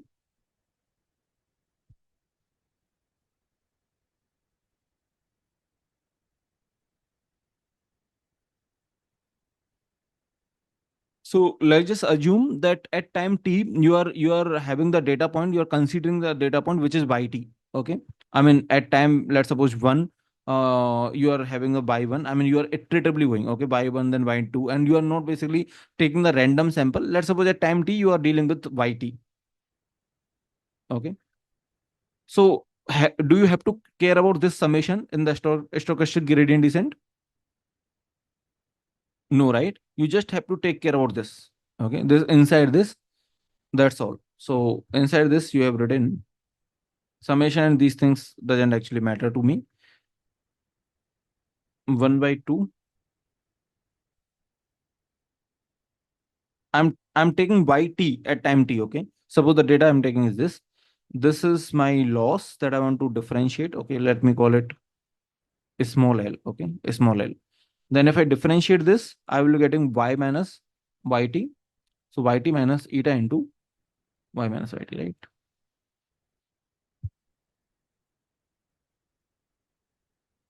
Yes. So I think B is the correct answer here.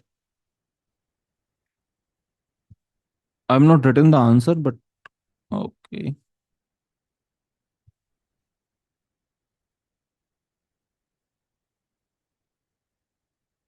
Yes, it is matching with B only, right? Is this understood to everyone? Let me know. Okay, great. Now let's just solve the similar question. Here, the loss function was, as you know, it was like this.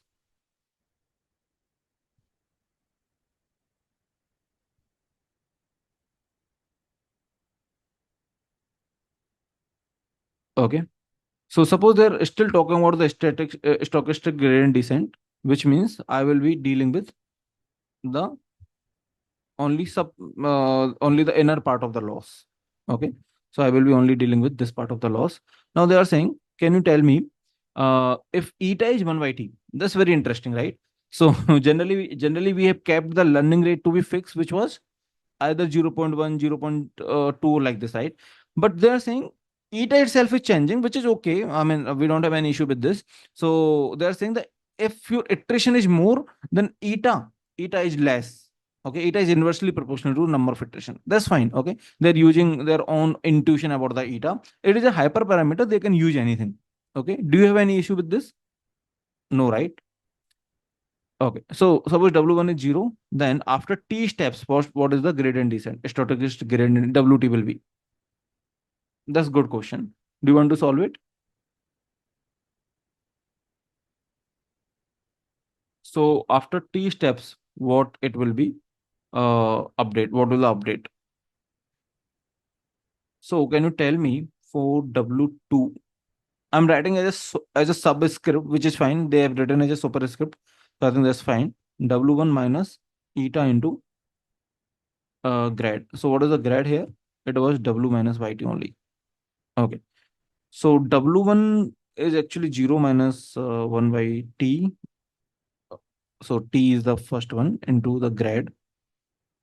Grad is W1 minus YT. Okay. So WT is something like this. You can put the options. You can put the value of 2. Are you getting this? Minus W1 plus YT. From where you are getting? If you put TH2.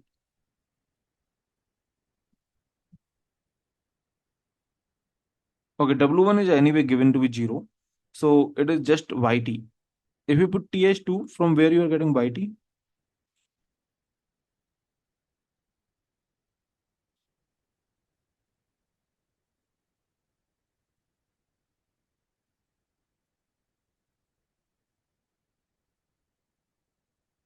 It is correct, or I think W1 is 0. Sorry, TH1, right? I think we need to put TH1 or 2.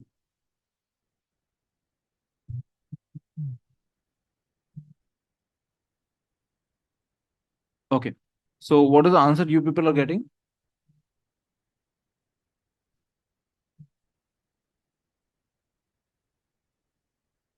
So basically, you need to solve this. I mean, we can solve this, but I think there will be some pattern or something like that. So this is something like this.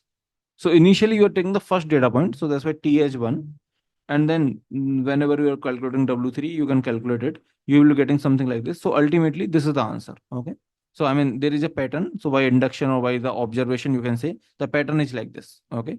So using this pattern, you can say average of all of this. So what is the answer? Divided by T. So divided by T, not divided by the I. So I think D is the answer, right?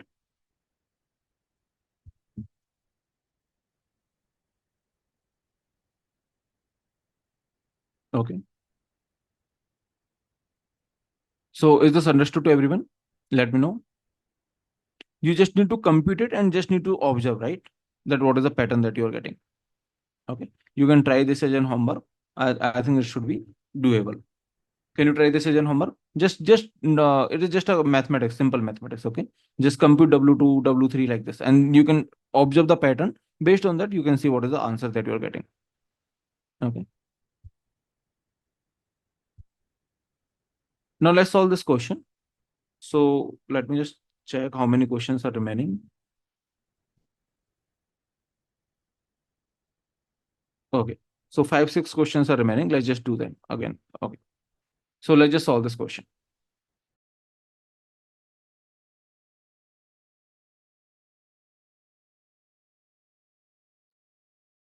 So this question is saying that we seek to find W that minimize the function, which is, let's suppose, JW. We know that J is continuous and smooth. Okay. And it has only one global minimum. Okay. So something like this. Sorry. Something like this, probably, right? There are no other constraints on J. Select the true statement about the gradient descent.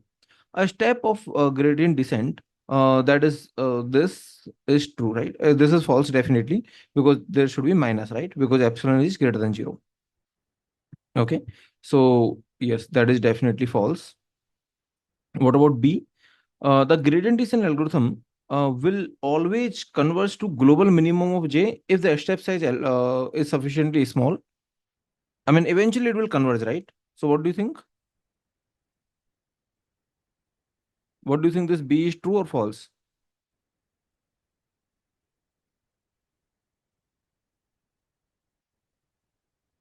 So if it is the step size is sufficiently small, the gradient descent algorithm will always converge to global minimum of J.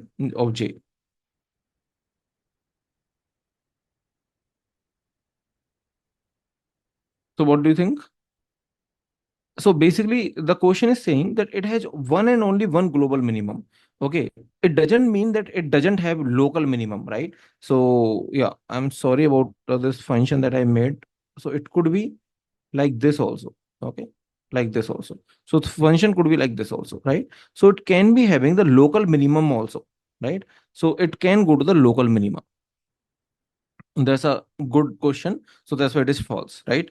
So just one, see, unique global minimum doesn't say that it doesn't have local minimum also. Okay, if the global minimum of J is W star, steps of gradient descent on J starting from W equal to W star will never change W, right? If you're starting at W star, obviously it will never change, right? Because the gradient will be 0. So gradient of J at W star, it will be 0, right?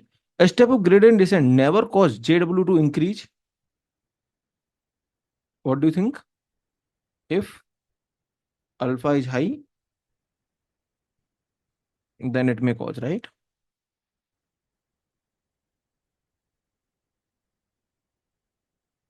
So what is the answer? C is the correct answer. Now let's see this question. What they are saying. Let's suppose that you have again the same function, which is f, whose derivative is f dash x, is also continuous. Suppose f has unique global minimum x star, and you are using I think we have solved this question, right? This is the same question or different question?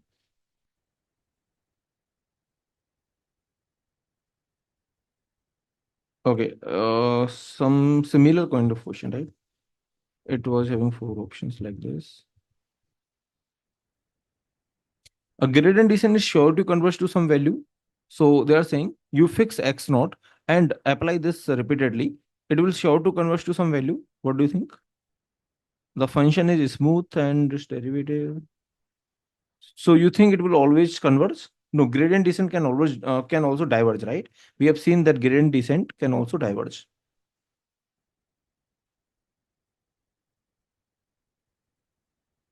Assuming gradient descent converge, it converges to x star if and only if it is convex. So we have seen this is false, right? We have seen this, right? I think this question and previous question is almost same. It is just that it is given at two different universities, so probably I have not noticed it. I mean, the previously it was at different university. For example, it was at this university, and now it is at different university, so probably I have not noticed it. But yeah, the question is same. If f has local minima x cap or x dash different from the global one, and x t equal to x dash for some t, the gradient descent will not converge to x star. Yes, this is true, right?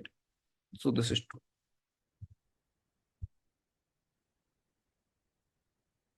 Okay. Now let's see this question. What they are saying: select all that apply. Which of the following are correct regarding the gradient descent? So each update step SGD pushes the parameter vector closer to the parameter vector that minimizes the objective function. So each will be pushing. What do you think? Each step will make sure that okay, it is minimizing the overall function. Need not to be, right. So this is no. The gradient descent, the gradient computed in SGD is in expectation or on average. Like basically, if you take average of all the gradients equal to the gradient computed in GD, what do you think? If you take, for example, you take the average of all the gradients, okay, in SGD, and if you take all the gradients in the GD, then will they be same?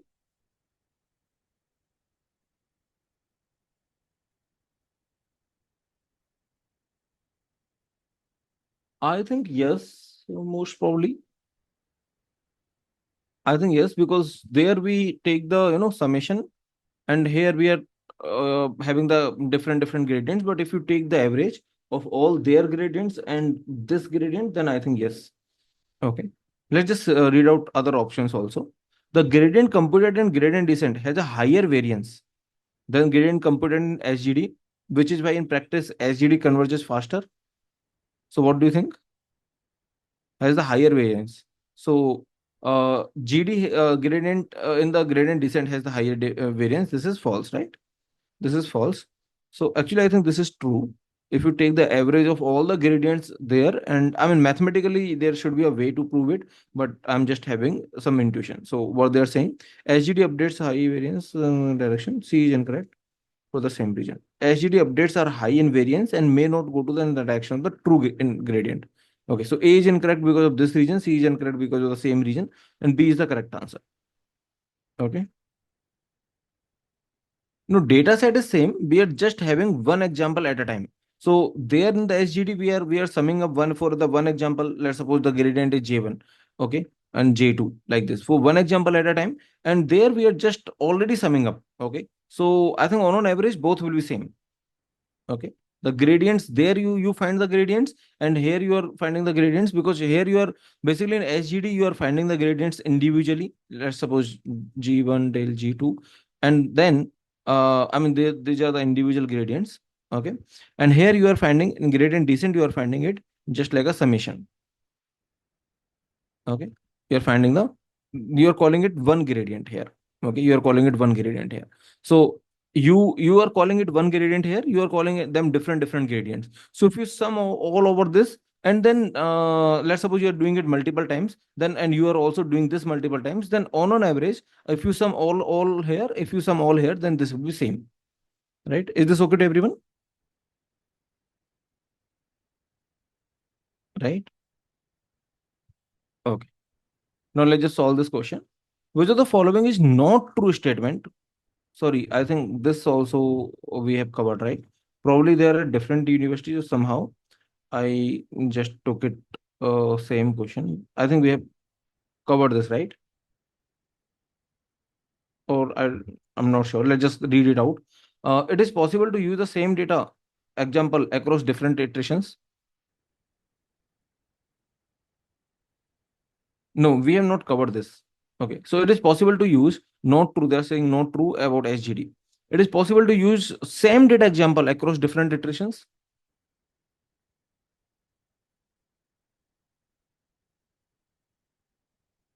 So it will, I think, depend on the implementation. Generally, what we do, we basically take a random sample from SGD. We take a random sample and then we replace. Okay, with replacement. Generally, we replace it, and then if you're taking the random sample, then it could be possible. I think, right? So I think the answer is B, which means it is possible. Okay, so it is true. It is actually possible because we take the random sample. Okay,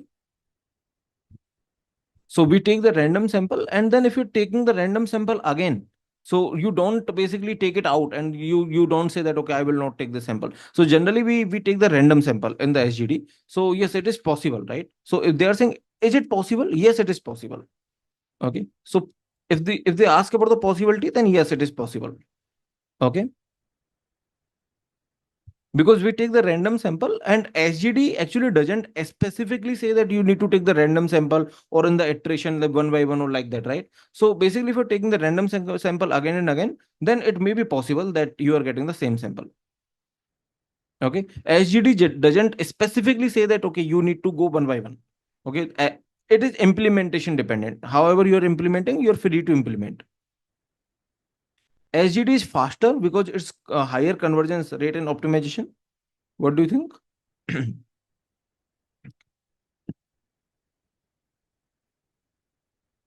Because it has a higher convergence rate. Okay, you might not get this convergence rate and all. This is little bit related to optimization, so we can just skip it. But SGD is actually faster, but not because of the higher convergence rate or something. Okay, convergence rate is slow. I mean, it can convert slowly. You might remember, right? You might remember. It is basically faster, but not because of the convergence rate. Because we are just taking one example at a time. Okay, that's why it is faster. The convergence could be slow. Okay, so it is fast, but basically, don't worry about the mathematical meaning of the convergence rate, but you know it is fast, right? SGD is fast because we take one example at a time,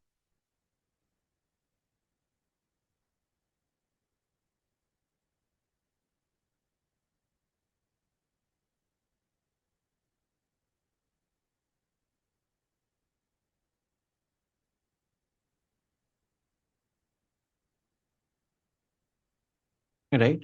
But it converts slowly, right? Converts in the sense the number of iterations. Converge here means number of iterations, okay? Converge here means number of iterations, maybe more, okay?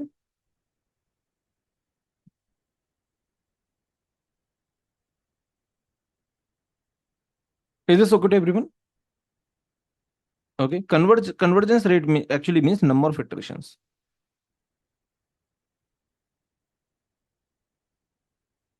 Now let's just see the next option. SGD can create vastly different gradients in the first few steps comparing to those in the gradient descent. What do you think? So they are saying that it can create very different gradients than the gradients in the gradient descent initially, at least initially. Yes, right. Because it is just seeing one example, but there you are seeing the whole data. So obviously it can so happen.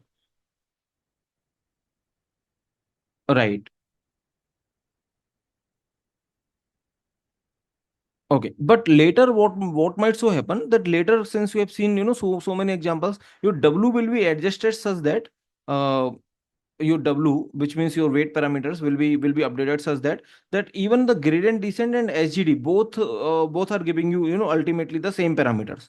For example,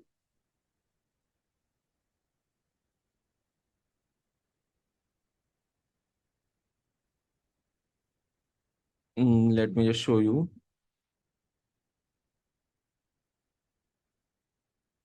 the plots we had, right?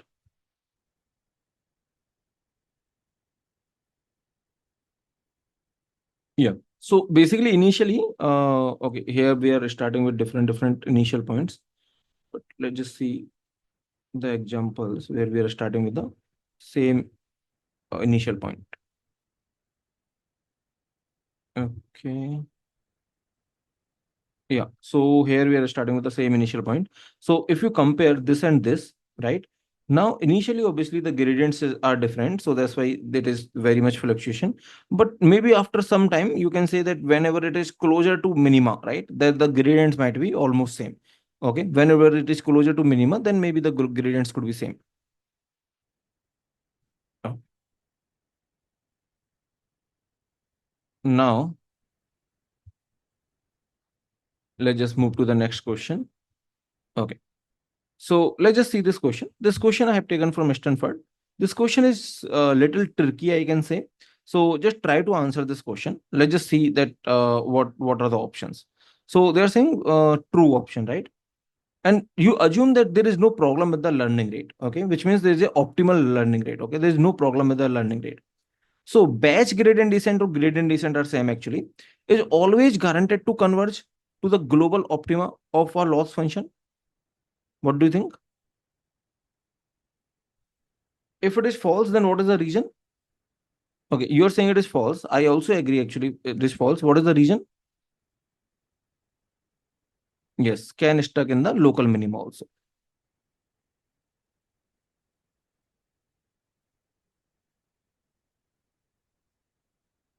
SGD is always guaranteed to converge to global optima. Obviously, no, right? This is also false. For convex loss function with a bowl shape, the batch GD or GD is guaranteed to eventually converge to the global optima, while SGD is not. If it is convex function, then GD gradient descent will always guarantee, but SGD will not guarantee. What about this option?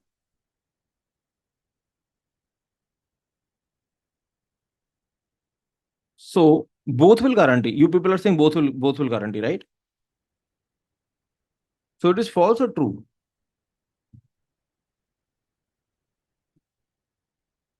Okay, those who are saying true, you want to speak why it is true. You are just saying only GD will guarantee. No, don't worry about the alpha. Okay, don't worry about the alpha. Don't worry about the learning rate. They are saying that it is optimal. Okay, the best learning rate that you have chosen. So if you are saying it is true, then can you tell me the reason? Just don't guess it and let me know. Okay. So guesswork, don't do it. It is not useful for you. Okay. You don't need to answer if you don't know, but don't guess it. Okay. Guess is not going to helpful. Just for the sake of writing, don't write the answers by guessing. If you are saying true, then just let me know why you are saying true. Why SGD will not guarantee? You're agreeing with this, right? That SGD is not guaranteeing. Why that is the case? So how many of you are saying true? Can you tell me again?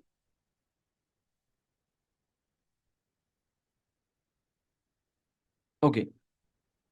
Arjun is saying true. Arjun, you want to speak and let me know? Hi, sir. Am I audible? Yes, yes. Okay, so actually, I was thinking from a perspective of given that it's optimal learning rate, so the gradient descent or back gradient descent will definitely converge. But stochastic wise, of course, there could be data points which are noisy, because of which, if these points come towards the end when we have already reached near the optimal point of zero, then it might just jump here and there and not reach the exact 0 point. So therefore, it might not converge eventually. It's a Right. bit of luck. Nice, nice, nice. Actually, in all the, I can say in all the examples and all the questions that we have done, okay, this is the trickiest option. This is one of the trickiest option that SGD might not even converge at all. Okay, this is something new. Okay, and reason that Arjun told is very nice. It is the exact same reason that SGD might not converge at all, even though your learning rate and everything is very nice and everything is very good, but it might not converge at all. Why? Because it is just changing based on one data point. So if your data is such that you are getting, maybe like you are basically updating your weight parameter just looking at one data point. So if your data is such that, okay, if you're looking at one data point, it is saying go here and then go here, go here. So it might be possible that that ultimately you might not converge. Okay, basically you will keep on changing because your data points are not agreeing to each other. Okay, they are saying, okay, you go here, now again is saying, okay, go here, go here. So it may diverge. Okay, it may keep on running. So SGD may keep on running. Okay, in practice it might not happen in the real work, but yeah, it may keep on running. Okay, so SGD can keep on fluctuating.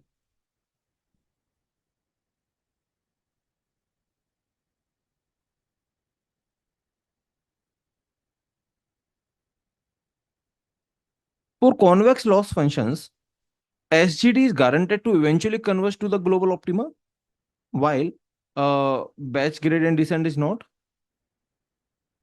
No, this is false, right? SGD doesn't guarantee. That's what we have seen in the third case, third option. So this is false.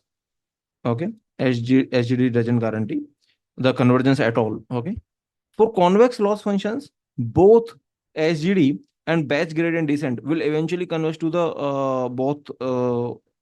So convex loss functions, both SGD and batch gradient descent. Batch means general gradient descent, will eventually converge to the global optima. No, right? We have seen this. SGD can keep on fluctuating. For convex loss function, neither SGD nor batch gradient descent are, no, batch gradient descent is guaranteed, right? It guarantee.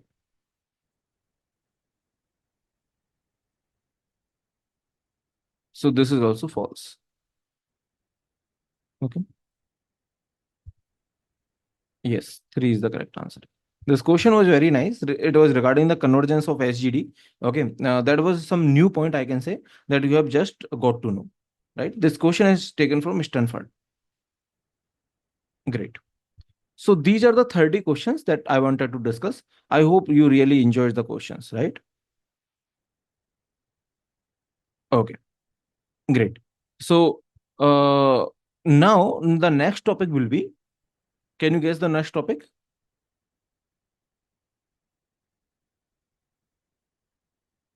Yeah, it will be polynomial regression, which is just a linear regression only. And then we will see something called as overfitting, okay, and underfitting. And then we will see something called as regularization, which is of two types, basically, generally lasso and ridge, right? So this is the next sequence of topics. If there is any doubt, you can just speak and let me know.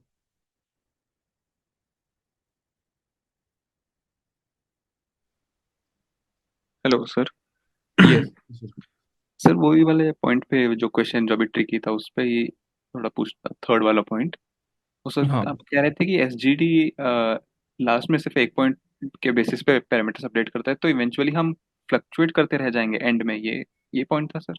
Right मतलब वो SGD not just in and, मतलब आप बीच में भी ऐसा हो सकता है कि just because of the it basically changes the whole thing just because of one data point. अगर data point is too noisy, है ना, तो ऐसा हो सकता है कि जाना इधर था लेकिन उस डेटा पॉइंट ने सब कुछ एकदम से हिला के रख दिया। उसने ऐसा कर दिया कि जाना इधर है, क्योंकि पूरा की पूरा एक ही डेटा पॉइंट पे डिपेंड करता है।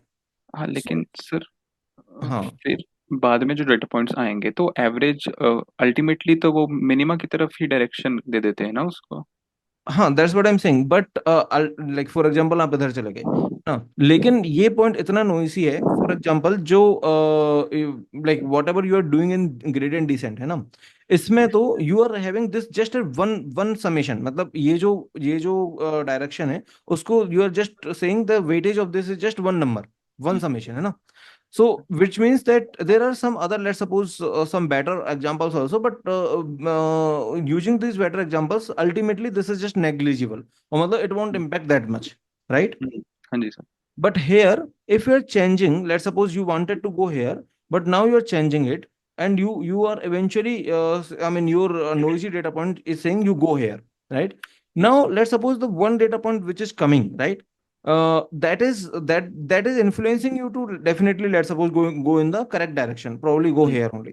But it might so happen that again the next data point which is noisy, and probably again, see, this is also possible that you are picking the same data point again, right? Which means that it can again say that okay, go in in that direction.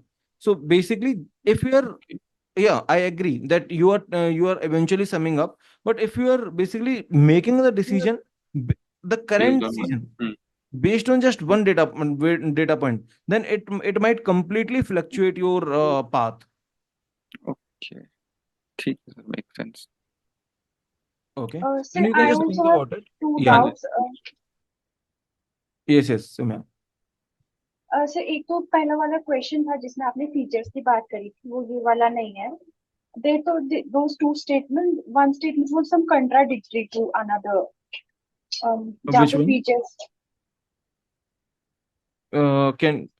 Can you just tag I don't me? remember the number on the. Okay, number was not there. जो K and the D and that question was there. Number of features. Ji Yes, again. वो आपने बोला था ना कि इसमें statement one और statement दो दिए, नहीं नहीं ये वाला नहीं, दो स्टेटमेंट थे, one was true and another was false. Okay. Okay.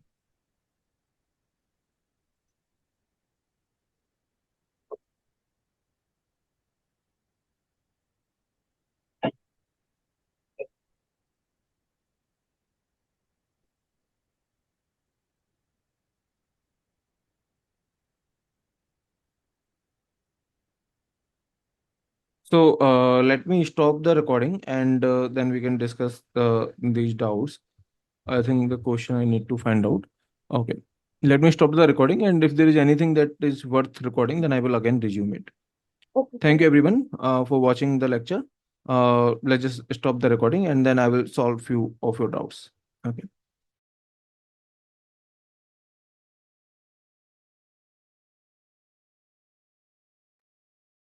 So this is the question that you are asking, right? So if you're increasing the data, then for SGD, just for the single update, nothing will change. In the sense that since you're just looking at one data at a point, so since you're not looking all the data points at a glance, so that's why for SGD, just increasing the number of data points won't impact anything for a single update. So that's what they're asking, that for single update, both methods scales linearly with the number of data points. No, SGD doesn't care about the for the single update, it doesn't care about the number of data points. So that's why it is false. Okay.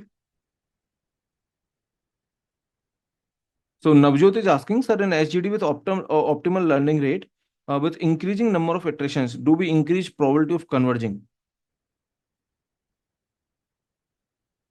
Probability of converging.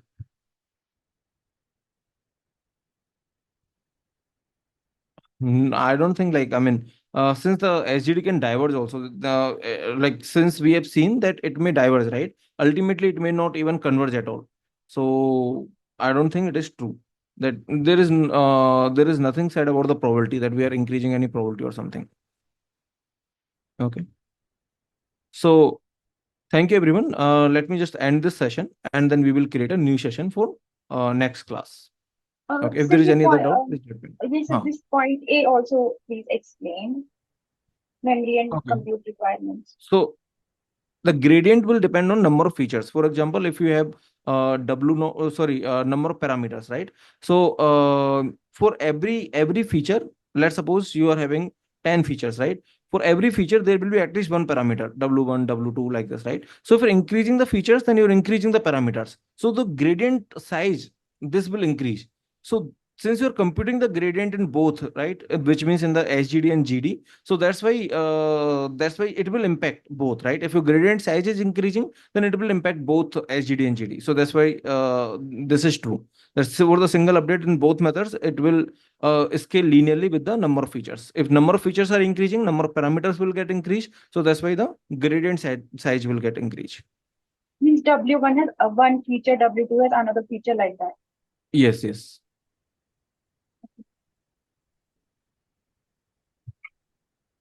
Okay. Is this fine? Yes, sir. Thank you. Okay. So thank you everyone. Thank you so much. And just as a homework, if you want, what you can do, whatever we have discussed regarding SGD, GD, using the questions mainly we have discussed, you just summarize all the points. Okay, that GD may converge, may not converge depending on the alpha. SGD may not even converge even if you have the optimal learning rate and so on. Okay, based on the all the questions whatever we have discussed and all the theory we have discussed, if you want, you can just summarize all the points and just send on the Telegram group, and then we will have a discussion there. Okay. Thank you, everyone. Take care. Bye bye.